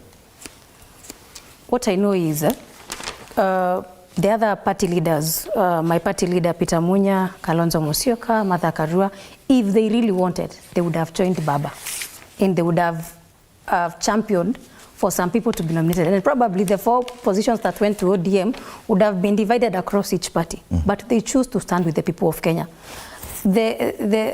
My party leader, Peter Munya, decided, I don't feel like PNU needs to join the oppressor, because he listens to us as members. And he's somebody who consults a lot, because we have always told him one thing. We have already done 2 years in opposition. The remaining 2 years, you cannot join the oppressor and eat and tell Kenyans, you know what, let's just eat and wait for 2027. Why they did not join BABA is because I am sure they felt like we cannot join the oppressor. I'm looking at a situation where now we are going to be left in opposition, and I was telling Alai when we were on a break, it's going to be very interesting, because we are going to prove to this nation that opposition does not revolve around BABA. If we, the Gen Z, took to the streets and occupied parliament, opposition does not revolve around ODM. They might think they have numbers, they can mobilize, they can bring out maandamano, they are very fierce, but I can tell you for a fact, you've seen even the class of Gen Zs that is called rich kids on the streets with the iPhones and going to KFC and all that. So I need to tell Kenyans and every other person who feels like the whole of opposition is now eating with government. No. It's only the fraction of ODM that has gone to government. We as PNU are still in opposition, the other parties are still in opposition. And it's going to be a revolution that is going to go down in history, because now we can see fresh blood in opposition. We can see people who are rising up in opposition, not for their own selfish gains like BABA has proved to Kenyans, because BABA has proved to Kenyans that he has never been on the streets for the economy. He has never been on the streets for the agitation that Kenyans were seeking for. He has always been on the streets to make sure that any government that comes in, he can get a slice of the bread, or like right now where he has gotten half the bread. And in future, I know the political class that has joined the government might not think it's going to be a possibility, but we are looking at a situation where we are going to wipe off the whole political class, the Pentagon, the whoever. It's now time we clean the whole mess, because you understand it's a whole mess, because those who are in opposition with us have realized if this revolution of Gen Zs come, we are going to have we in opposition being pushed by Akina Njeri Kahiga, who are also in opposition, for them to take leadership. And those in government have felt Gen Z is also going to push us from our UDA side and take over. So they have come together and they have decided the common denominator for their political insecurity is the citizen of Kenya. And it's going to be very powerful. It's going to be a very powerful opposition, because you can imagine Kenyans on one side and 20-15 people on one side. That probably would have to wait until 2027? Not really, because I can tell you for a fact, if we decide we are going to have maandamano next Tuesday, even with BABA in government, we tutamusalimia, namba ya Alai kwanza mimi nitapeana, tutawasalimia wote pamoja, because if we have done it, what BABA has never, listen, BABA has never, wacha, wewe Kiroga, kwanza practice calling BABA His Excellency kwanza. Of course. Huko mashinani mpira. Okay. Fred was saying, imagine BABA, in all his years of seeking the second liberation, he has never been able to occupy parliament. He has never even been able to occupy any other place. It has only been maandamano inapita pale Kibera, inaingia kidogo Utaring Road, inaisha. Gen Zs have done it for a straight 1 month. To date marks a straight 1 month since we did the Occupy Parliament. So you can imagine tukiamua kuendelea mbele. And the implications of yesterday's pronouncements in nominating members from the ODM party into cabinet means that we might have a number of by-elections, and also it changes the way Parliament looks. Minority Leader Opiyo Wandayi could be on his way out. Nominated MP John Mbadi could also be on his way out. What does this mean even for the numbers within Parliament? But first, let's focus on the by-elections. Let's take a look at this story by Paul Kirobi. Yes, probably even as you anticipate that story, a lot will change in Parliament. We've talked about the tyranny of numbers. Now that the ODM leadership has gone into government, we do expect that even minority leadership could change. Does it mean that going forward, the way Kenya Kwanza has been marshalling votes within the National Assembly. Now ODM will also shift and be voting the same line with the President's party. I don't think that will be, I think that people will be voting with their conscience, but a good number of them with the... We've not seen that in a very long time. First I would like to talk about, to respond to the assertions of Njeri. When Njeri says that they're going to wipe politicians from the whole lot of politicians, it's very scary. It sounds like the Hamas ideas, like the terrorist ideas of the Middle East and so on. Somebody just wakes up and say that we are going to wipe every politician from the face of leadership of the country. In the ballot. What has the whole lot got to do with the mess in a few of us? We need to be very careful when we use one brush, one stroke of paint to, just say that everybody who is in political leadership has this madoadoa, so they have to be wiped out and you bring a new one. Because you might be plotting to wipe them out. And this is how the Gen Zs will fail. Because these are politicians and they are on the seats. They know where to get the votes. I can tell you for a fact that if you give the Gen Zs and their leadership, the political microphones today, the platforms today, they might not know even where the Nairobi votes are.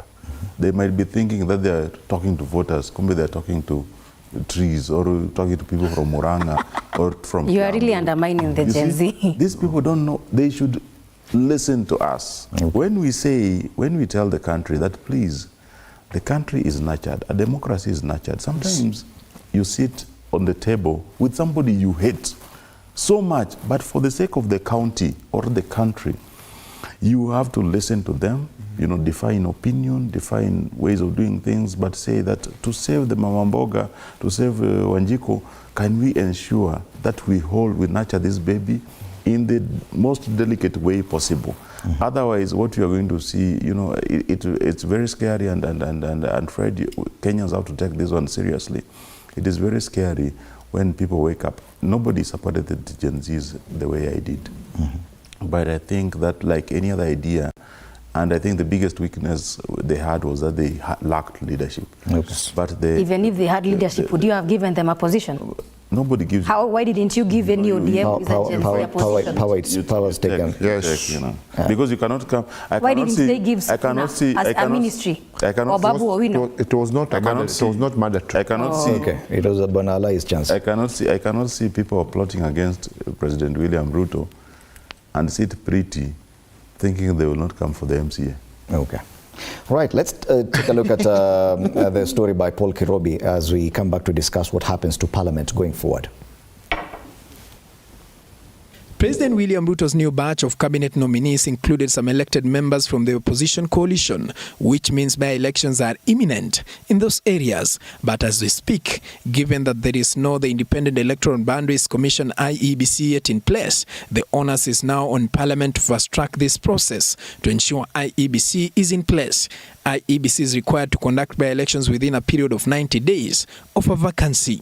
Among the MPs who were nominated included nominated MP John Mbadi and his counterpart Opiyo Wandayi, who represents Unguja constituency.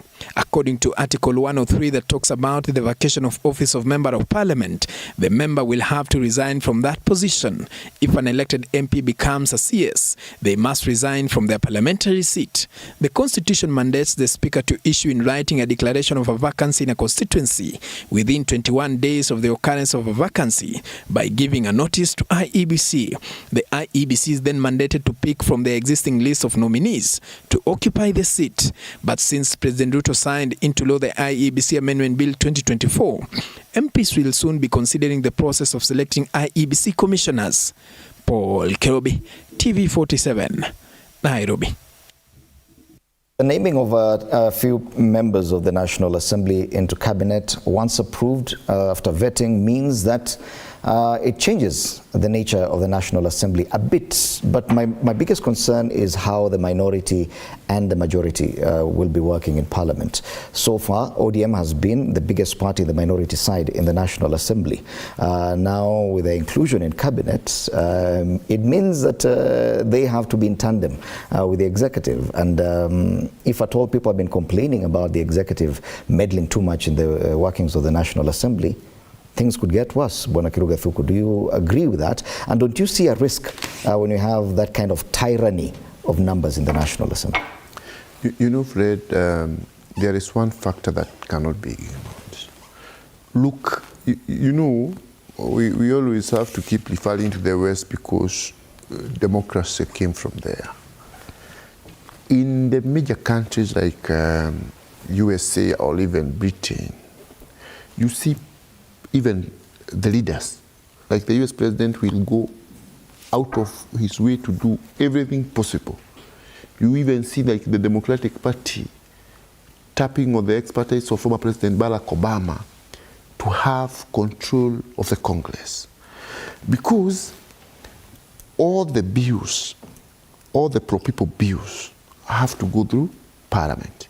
So now that the ODM has joined the government or have joined the governing party, and like my brother here keeps saying, they have come for the rescue. This rescue should mean drafting policies that find you know, it is the government that forwards various policies to the National Assembly for consideration. But now we are talking about crafting and passing laws that will enable the government serve the people better. And I see nothing wrong in that. Okay. So what I know is that, you know, with the entry of the ODM into the government, you know, people will sit down and agree on the best way forward. It will be much easier for the president now. The numbers in Parliament will be overwhelming to the other side. Much easier. When you say much easier, I hope you are talking about being much easier to serve Kenyans better and to bring development better. And I wish to tell my sister, Mama, you know, she's still young now, you know, we understand her. We understand how we are trying to mentor her.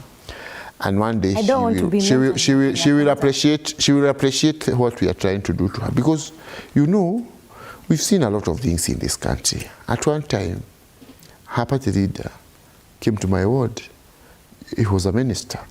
He couldn't even allow me to talk in my own ward. He came from wherever he came. I said, fine. So he lost and I still won. So these things are dynamic. They are dynamic. And you know, our sister, she has a lot of potential. But you know, the declarations she is making here are even funny at times. But, well, we were once there. That's why you can see even she says something, I and Robert, tunacheka tu because... But her points, she has a valid point, and she has her own opinion. She has. Jerry, when it comes to the National Assembly, Jerry, when it comes to the National Assembly, when the protests began, the rallying call was Occupy Parliament, meaning that the agitation was really targeted at the conduct of the National Assembly. Yes, and the tyranny of numbers, the ceding too much ground to the executive, those were the complaints by the protesters. Now we're seeing a possibility that the numbers in Parliament could be tilted overwhelmingly towards side.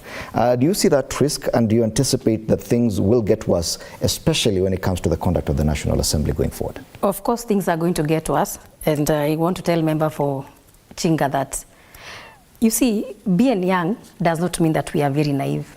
And being old does not mean that you're an expert.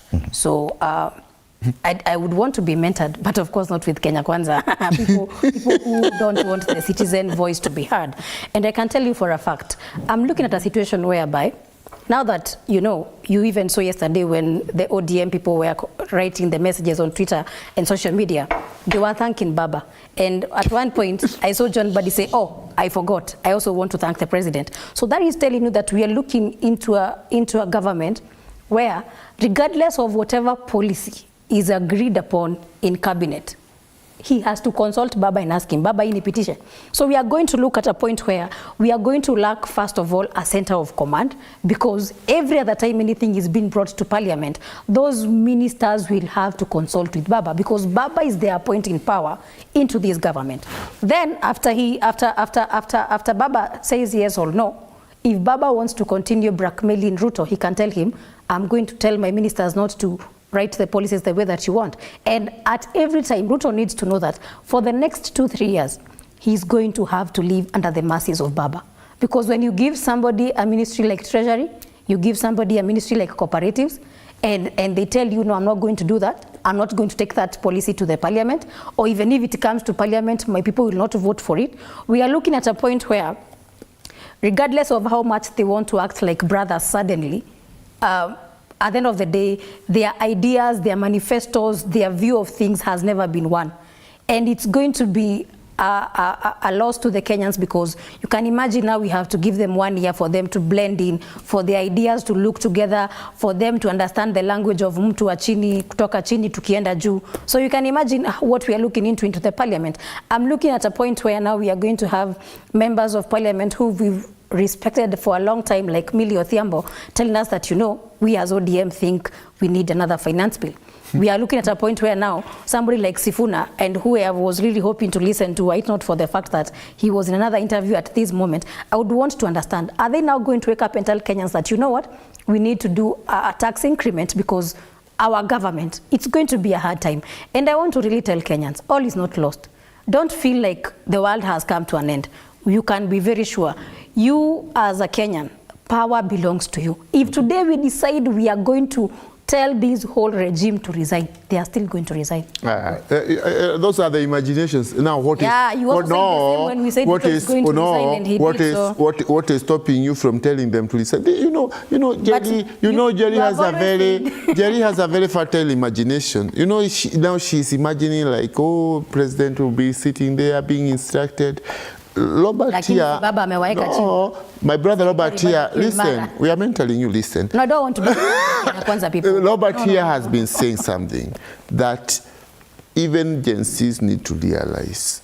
The gains we have today in the political field have been negotiated. You know, you push a little. So Kenyans died for you people to share power and gains. No, relax, Jerry. We have been telling you, and this is the truth.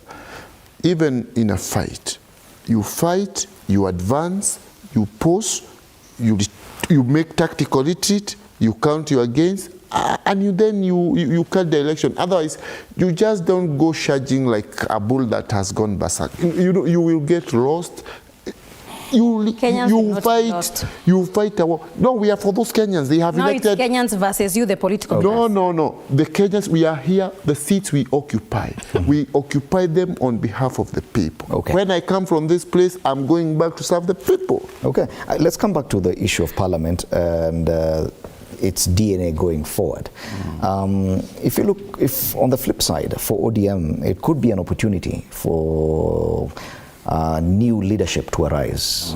For a long time, when John Badi has been the party chairperson, Opiyo Wandayi has been also a senior leader. With their exit and the exit of the deputy party leaders, it means that quite a number of younger leaders, especially those within Parliament, both houses, this is a perfect opportunity for them to reorganize. Yes, to reorganize and probably to rise up and take up those positions. Do you see, could you mention one or two potential leaders who could benefit from this shift? I think that we have more than enough political leaders in ODM who can take up the role of the deputy party leaders and the minority leader, the party chairman.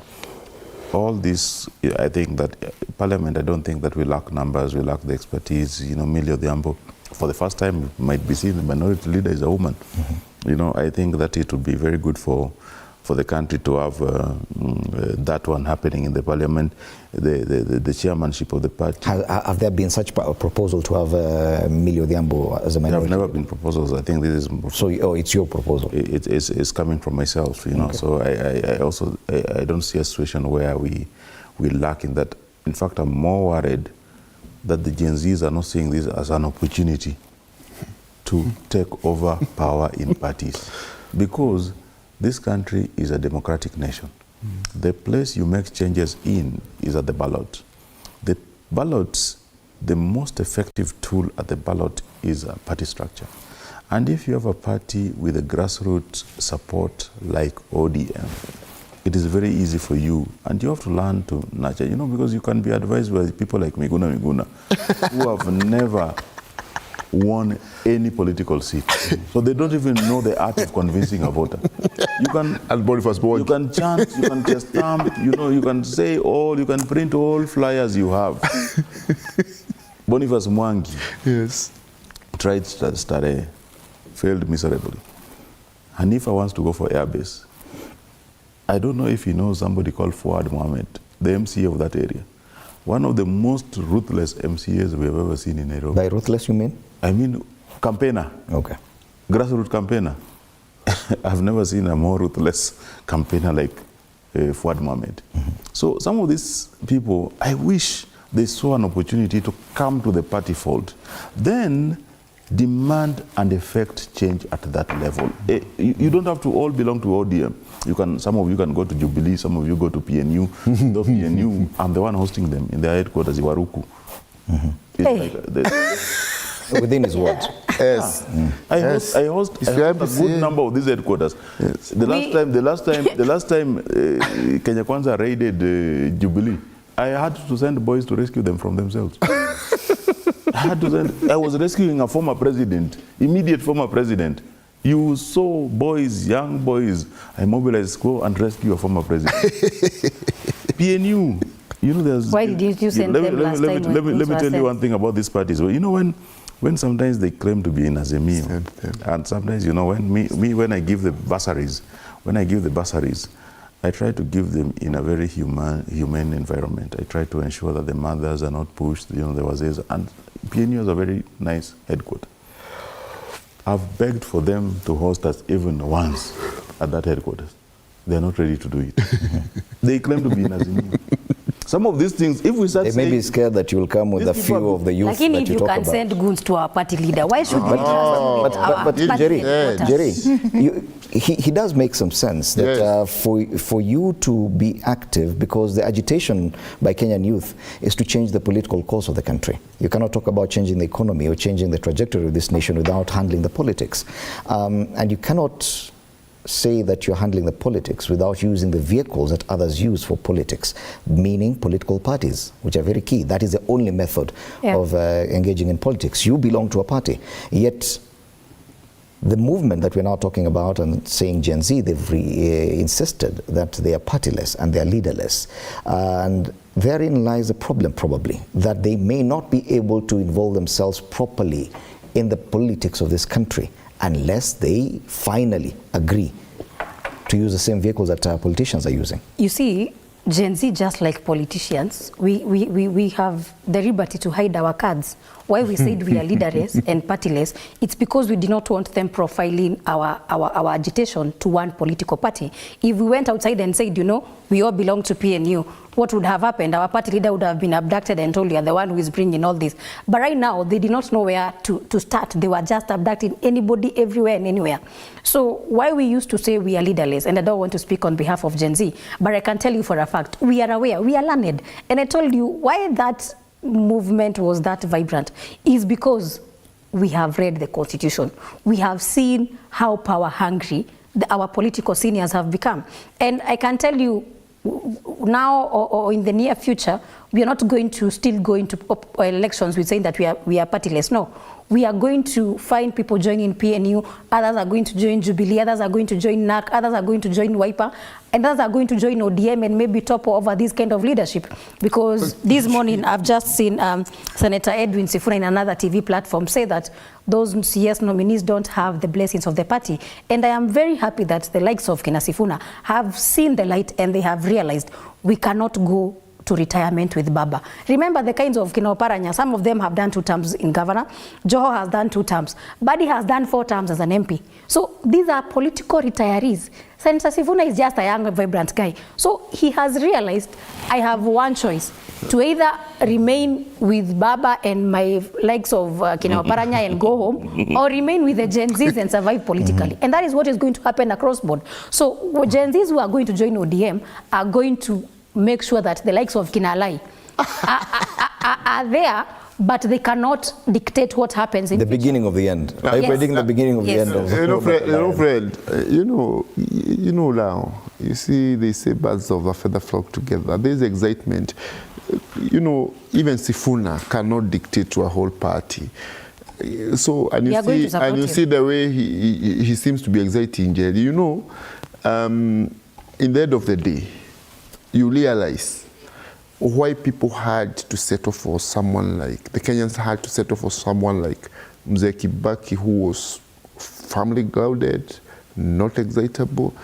And, you know, it's not like, we are talking about Gen Zs here. Recently, I was in a bar in my ward, and the preacher asked Gen Zs who are present, do you want our MC to speak to? They say, yes, he's our person, we love him. Because it's not like we are at war with our youth.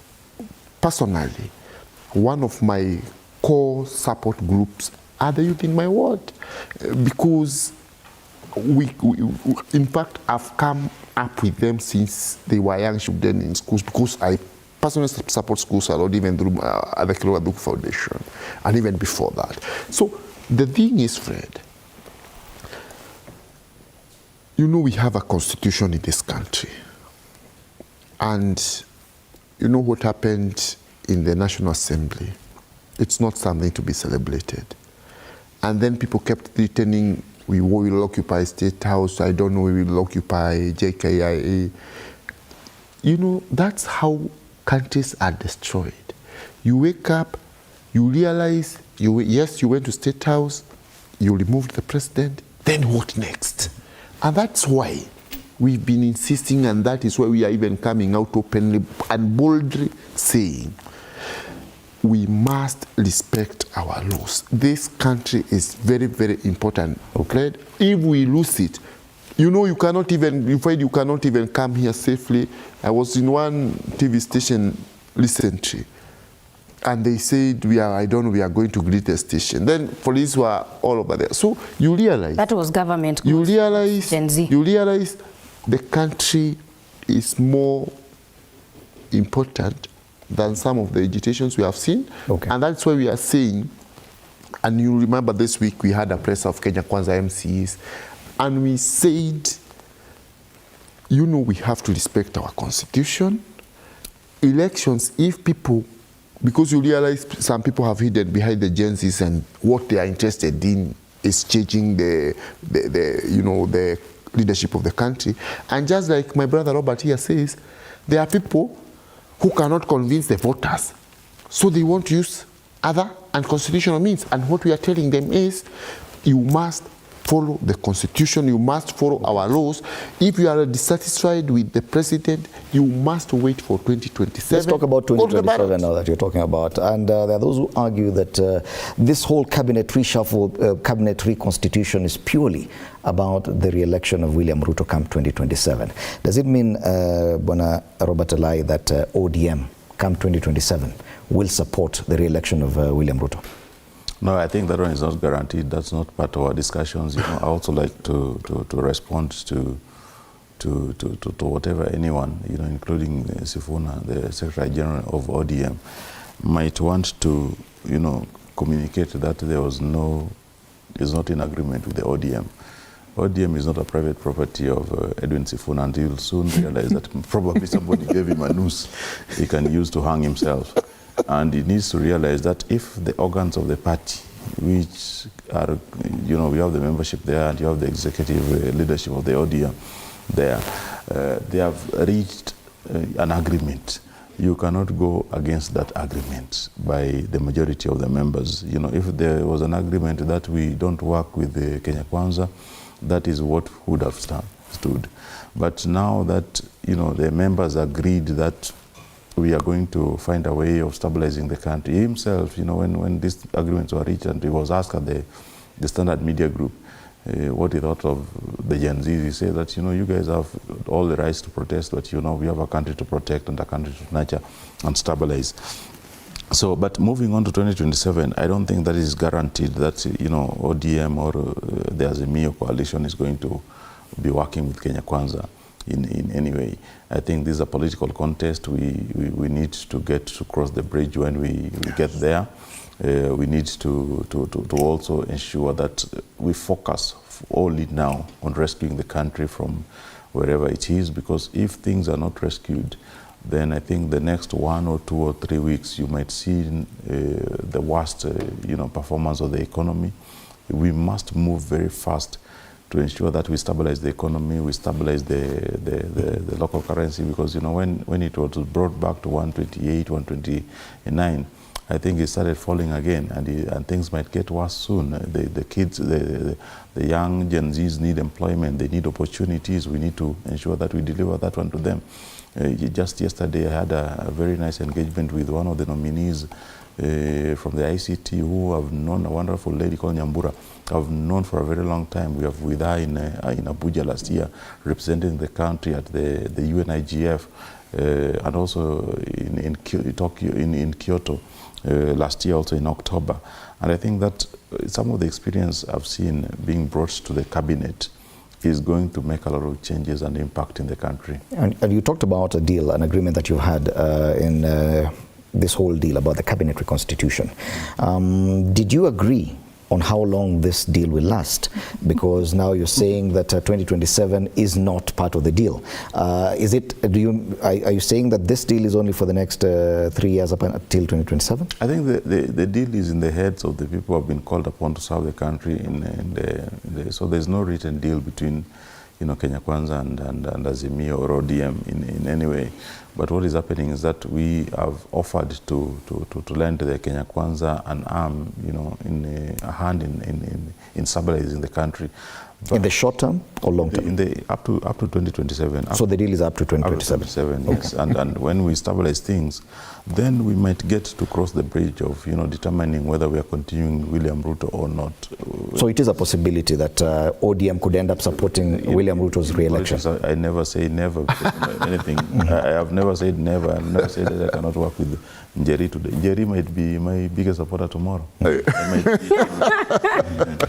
Okay. The front page of the Star, the main headline reads, Ruto, Raila, new union to redefine 2027 race. Nominations seem to be part of President's strategy to solidify support in parts of the country. Now he has 2 members from the Nyanza region, and they say that pundits argue that this is in preparation for a revolt from the Mount Kenya region. If at all the Mount Kenya region decides to change its ways come 2027, then the president is already trying and working to solidify support from other regions. No, just the way we are saying, friend, this is not about political power. It is about... I thought everything here is about political power. No, yeah, political power in the sense that you get political power in order to bring positive development to the country. Because what we are saying here is that the president, and it is very obvious, the president is crafting a team to help him in his transformation agenda, transformative agenda in the country. And you see one thing, Fred. For only the next 3 years? And even beyond. Let me tell you, the good policies that Mzee Kibaki brought to this country, they have outlived him.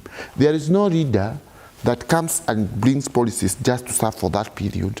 No, you try and bring and put into place policies that will outlive your leadership. So, and I don't know why you keep saying, I don't know Mount Kenya is going where. We are going where? And you see we are in fact Mount Kenya. They have the biggest chunk, even more than Left Valley or the other region. So I don't know where you keep saying Mount Kenya is going. We are not going anywhere. We are staying in President Ruto's government. Because of course, our interests, and we voted overwhelmingly for this government, and the president have given us a chance to work with him and to work with all the other region to bring positive development into a country. What is the alternative? You want us to go to GRSP and you where, in fact, they don't even have a single MP? No, we are staying here in government and we are bringing positive change in this country here. In fact, some of us are so decided. Okay.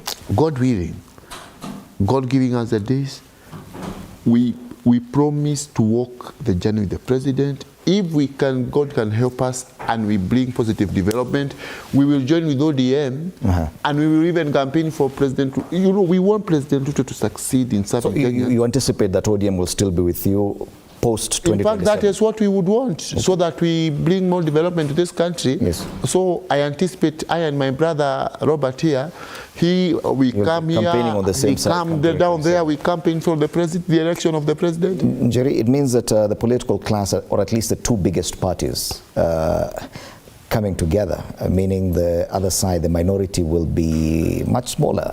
It leaves a lot of room for the Gen Zs to play their politics then.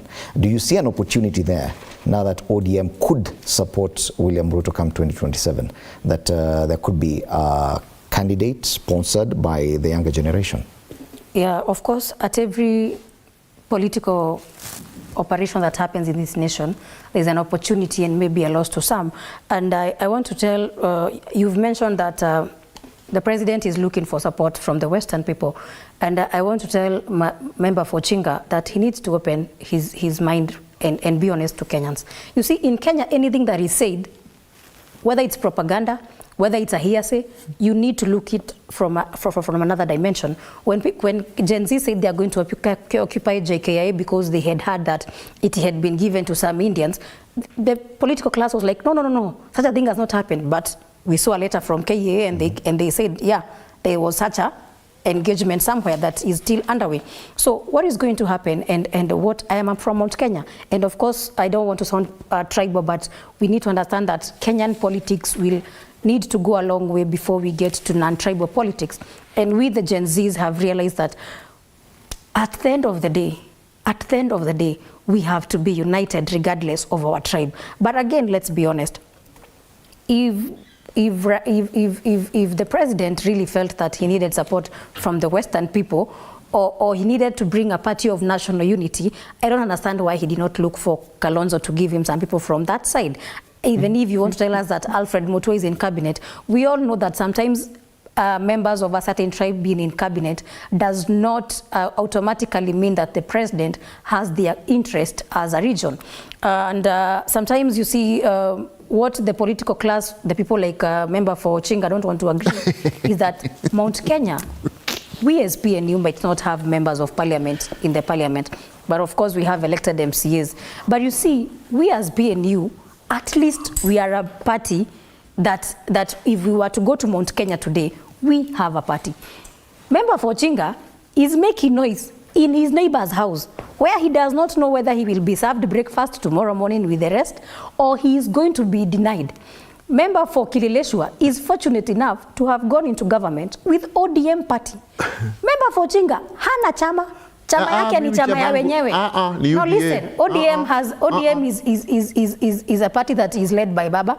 Nyinyi mulienda chama ya wenyewe. And that is where the deputy president failed this Mount Kenya region. Nyinyi mnataka vyema vya ukabila, hapana. Wacha member for Chinga nikwambie. Some of these things, Allah will tell you after we go for this break, you don't go into a negotiation without a vehicle. You see, the deputy president was very loud within campaigns telling us that tunajua Ruto ni mungwana, yeye hawezi ungana na ule mtu, what has happened. Exactly that. So political parties, at the end of the day, they are always going to be in one way or another more regional, and we cannot go away from that. No. But I want to tell members like member for Chinga, you cannot be in somebody's house and you are telling Jerry, nyinyi hata hamna MPs, sisi tuko na MPs, because you don't know what tomorrow wakes up and look like. And the young generation, please, as we move forward, align yourself with a political party, because it's going to protect you from a lot. Join PNU, come join us, or go to ODM, but don't be like member for Chinga mwenye unakaa kwa wenyewe na hakuna chakula na hujui kama utapewa chakula. No, you know, we cannot join tribal outfits Now how would I... Na ndio maana kimewaramba. What? Kuwaramba nini? We are in government. You are not.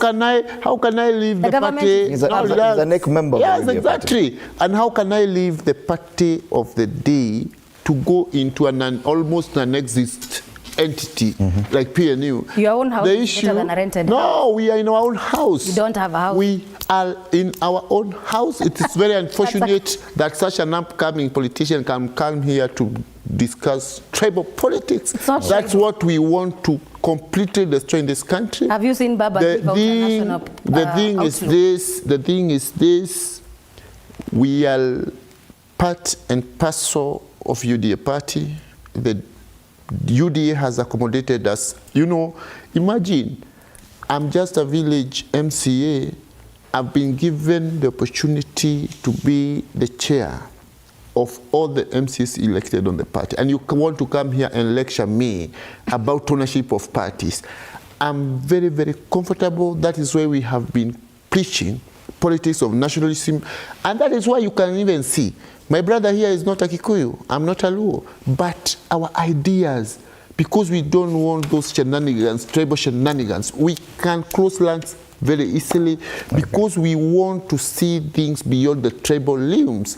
We, you know... Allow us to take a break. We'll come back to finish this conversation. You're still watching Morning Cafe on TV 47. Let's take a break now. When we come back, we'll discuss that and even what happens next for the Deputy President.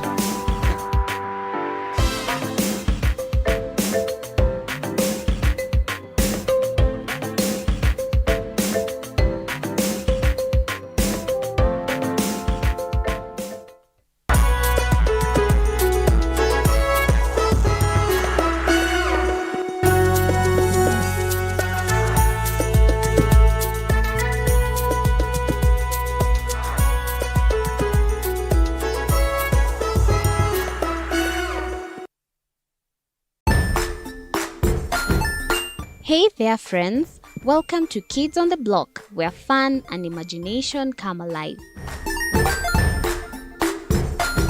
We dive into magical world filled with exciting adventures and awesome friends. What position were you in? I was number 2. What position were you? Number 1.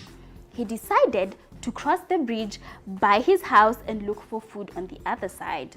We're going to do half cup of chocolate chips, and the other one, we're going to do half cup of the blueberries. So, grab your imagination hats and get ready to explore with us. Join us every Saturday at 9 a.m. for new friends, amazing stories, and tons of laughter.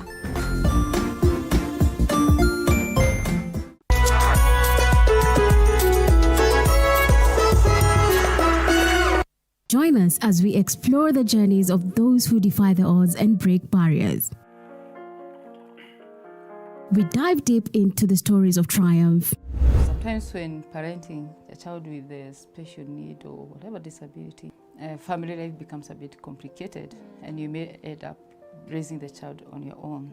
Here, we inspire. I have a farm which one we showcase with other dyslexic youths and autism, how to farm. Motivate. It's never easy, but what we do, the best thing is to work with another parent who has an elder child than yours. And break through the barriers one story at a time. Push your boundaries beyond the limit.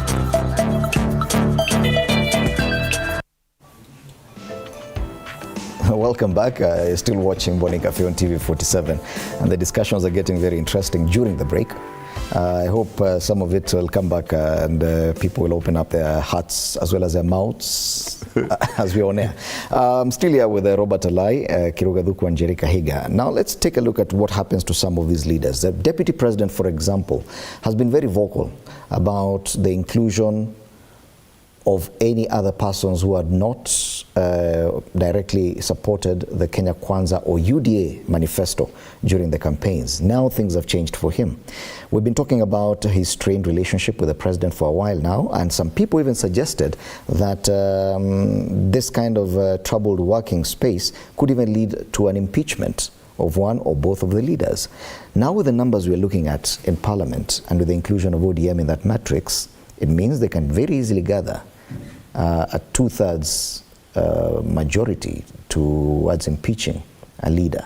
Do you think that this is possible? Do you think that someone could use or could think of using the numbers to try and change the workings of government even further going forward?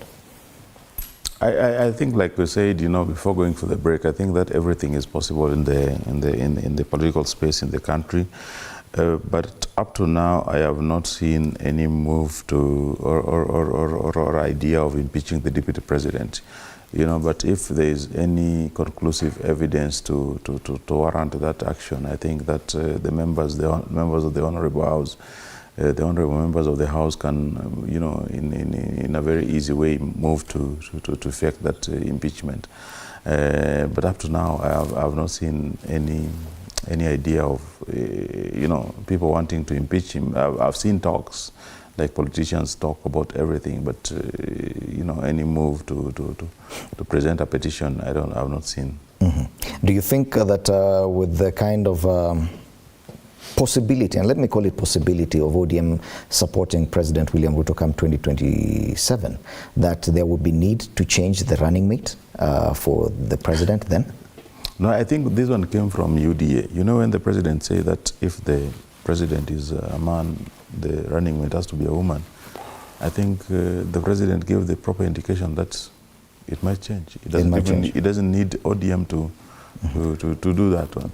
They said that if the president is a, and I believe that one, with the parties, even in Nairobi, we told them that why do you have a gubernatorial candidate who is a man, and we have men all over. Mm-hmm. For Azimio also we had a man and a man. Why don't we have a man and a woman? I think that for inclusivity in some of these counties, it should have been very obvious that if the governor is a woman, the running mate should be a man. Women did it better. The women governors did it better, but in most of the situations, you find a situation where a man and a man was the most common, combination we had. So I see a possibility of having a different running mate in the Kenya Kwanza and the many other coalitions. Okay. Bwana Kiruga Thuku, we've seen, and the Deputy President has come out publicly and spoken about his discomfort within his working relationship with the President. He blamed other forces within Kenya Kwanza back then. It means with the inclusion of ODM, which he had declared would never happen, that his position is getting even more uncomfortable. Do you think that someone, and I'm not saying you, I'm saying that some party forces would be seeking to oust him from his position? And do you think if he survives till 2027 that he could still be the running mate for William Ruto?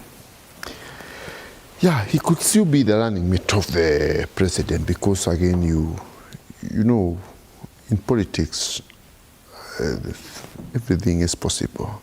And I've not seen any indication currently, and I don't think what is happening is being done maybe to undermine the deputy president. And I wouldn't speak for him. I don't want to speak on behalf of the government on the matter, because our party leader, our head of government, have spoken on why he's undertaking the changes he is doing. So we can only wait and play. You know, tomorrow belongs to God. We never, no one is certain. Anything is possible. Yeah, and again, as you are asking, and my brother here has mentioned about the running mate issue. Maybe we have a man and a woman, alternating on the ticket. I don't think it was said when it would start, so it's still possible.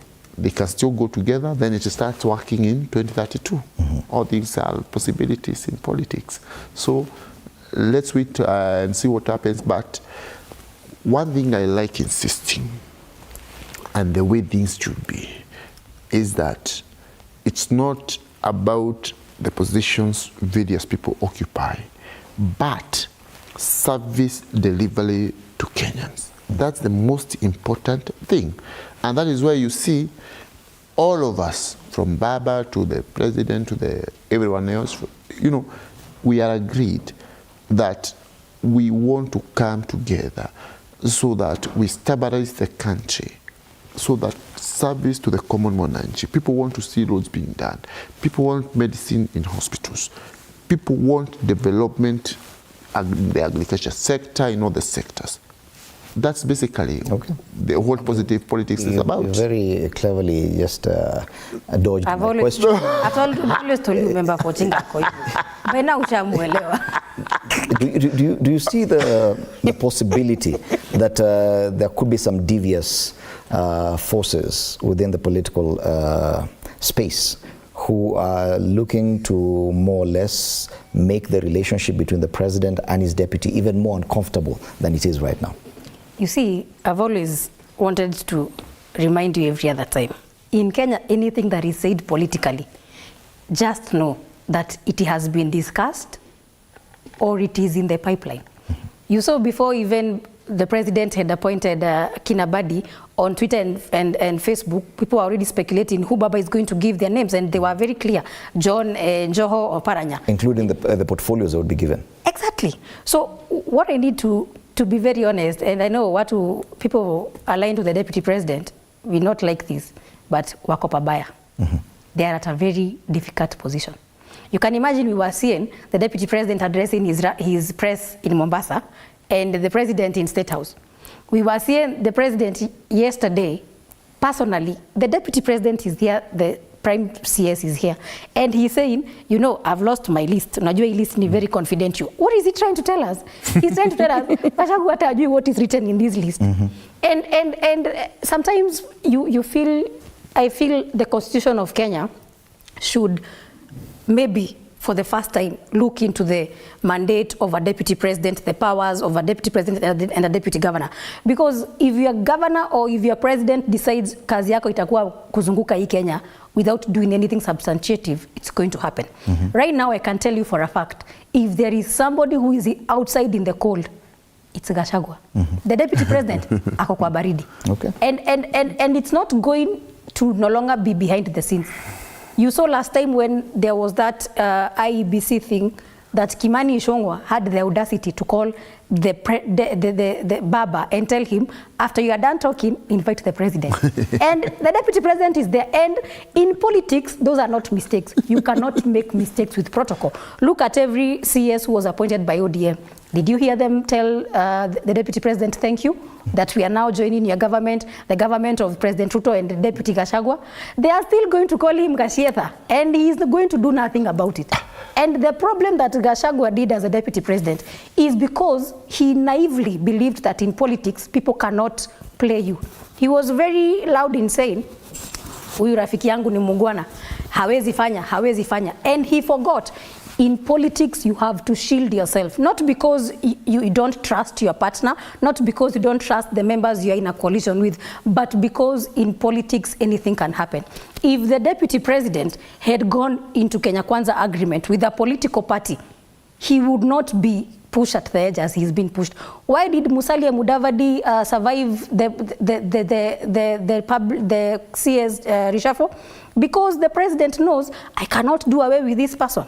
Why? He has his own political party. He has very vigilant. You believe the biggest weakness in Mount Kenya region? We have matched. You be a member for you believe the biggest weakness for the Mount Kenya region politically right now is lack of one party?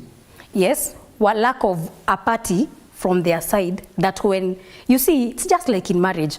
If you go in and trust somebody with your whole life and everything, if they decide to do you dirty, you have nothing to shield yourself from. If Deputy President went into Kenya Kwanza agreement with his own political party like we had seen last time, why was the Uhuru government that came into handshake with Baba unable to properly do away with the deputy president by then the president?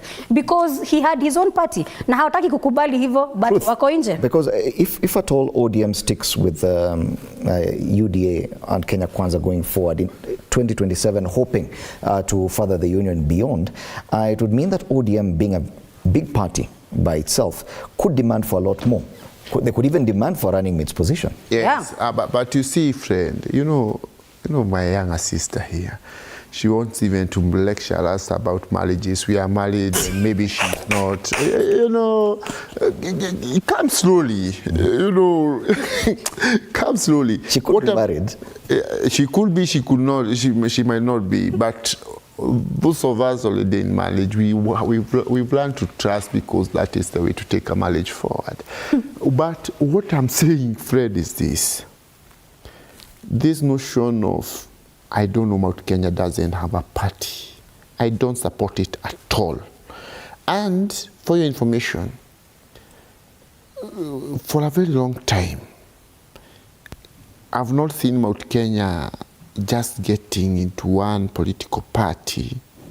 And whenever we have tried to do that, we've lost. We had Democratic Party, we never won power being alone there.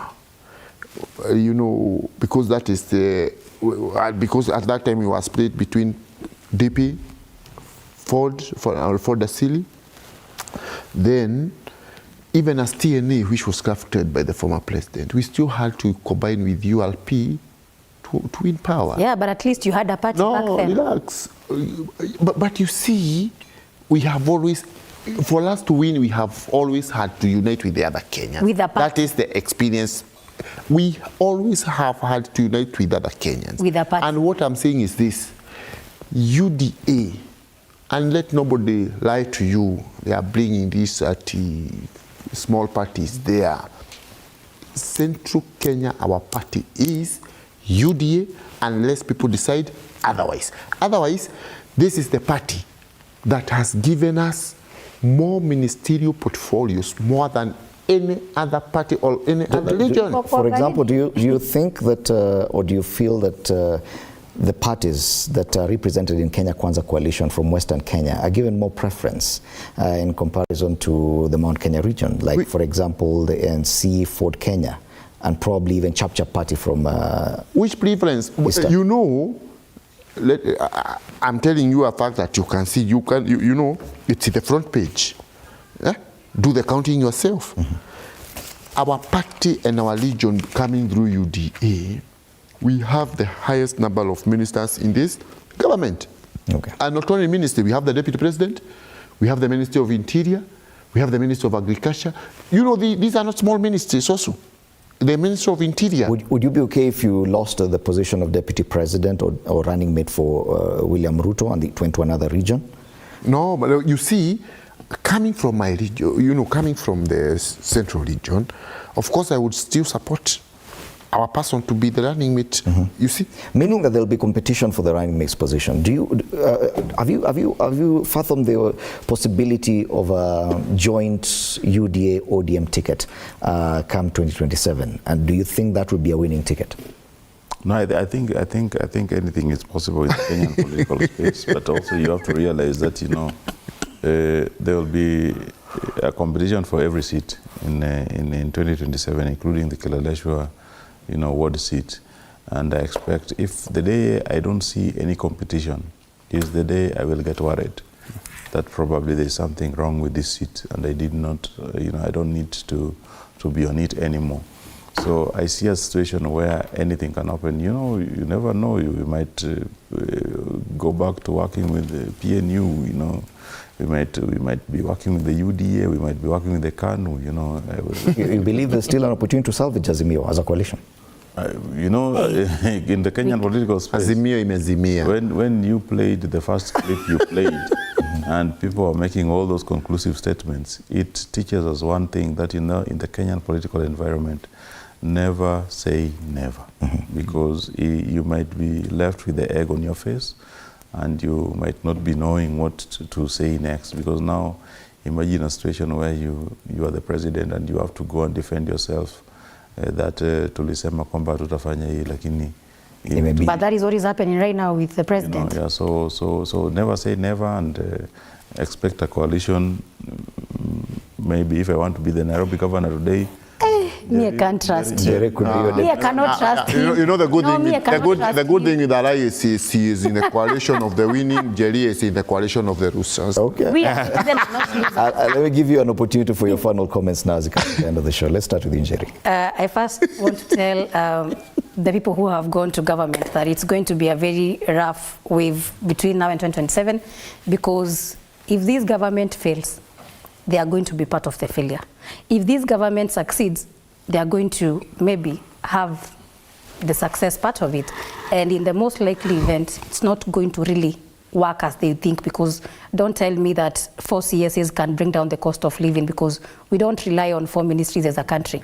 And again, by the virtue of in the cabinet that is chaired by the president, you don't want to tell me that they are going to be the one telling the president and vice versa. We all know who the president is like, and I want to tell the young people, all is not lost. The fact that these people have betrayed us, the fact that ODM has betrayed us, just as we used to say, reject Ruto, reject UDA, reject whoever, we now need to understand that it's the political class against we as citizens. We need to be very clear in our ambitions that you need to understand that the moment our revolution became a threat to everybody in the political class, they decided to come together and push us as citizens to one side. So we need to be united as citizens, and come 2027, please, the young generation, chukueni kura, ndio tupeleke kina Alai nyumbani, so that we teach them and other betrayers in future who can betray the people of Kenya that we as Kenyans, the power belongs to us, because the constitution is very clear. We the people, we are the supreme power.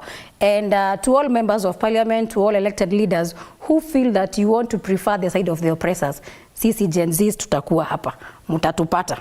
And to Baba, who has now joined the government, we will not forgive you for that. We will sweep you clean, just as we have been sweeping this regime. We are going to be very categorical that we are not going to look at you mercifully because for 1 year you are with us in opposition. We are going to treat you as somebody who went into bed with this regime from the word go, because we are all very open-minded to understand that this negotiation has not come around this time.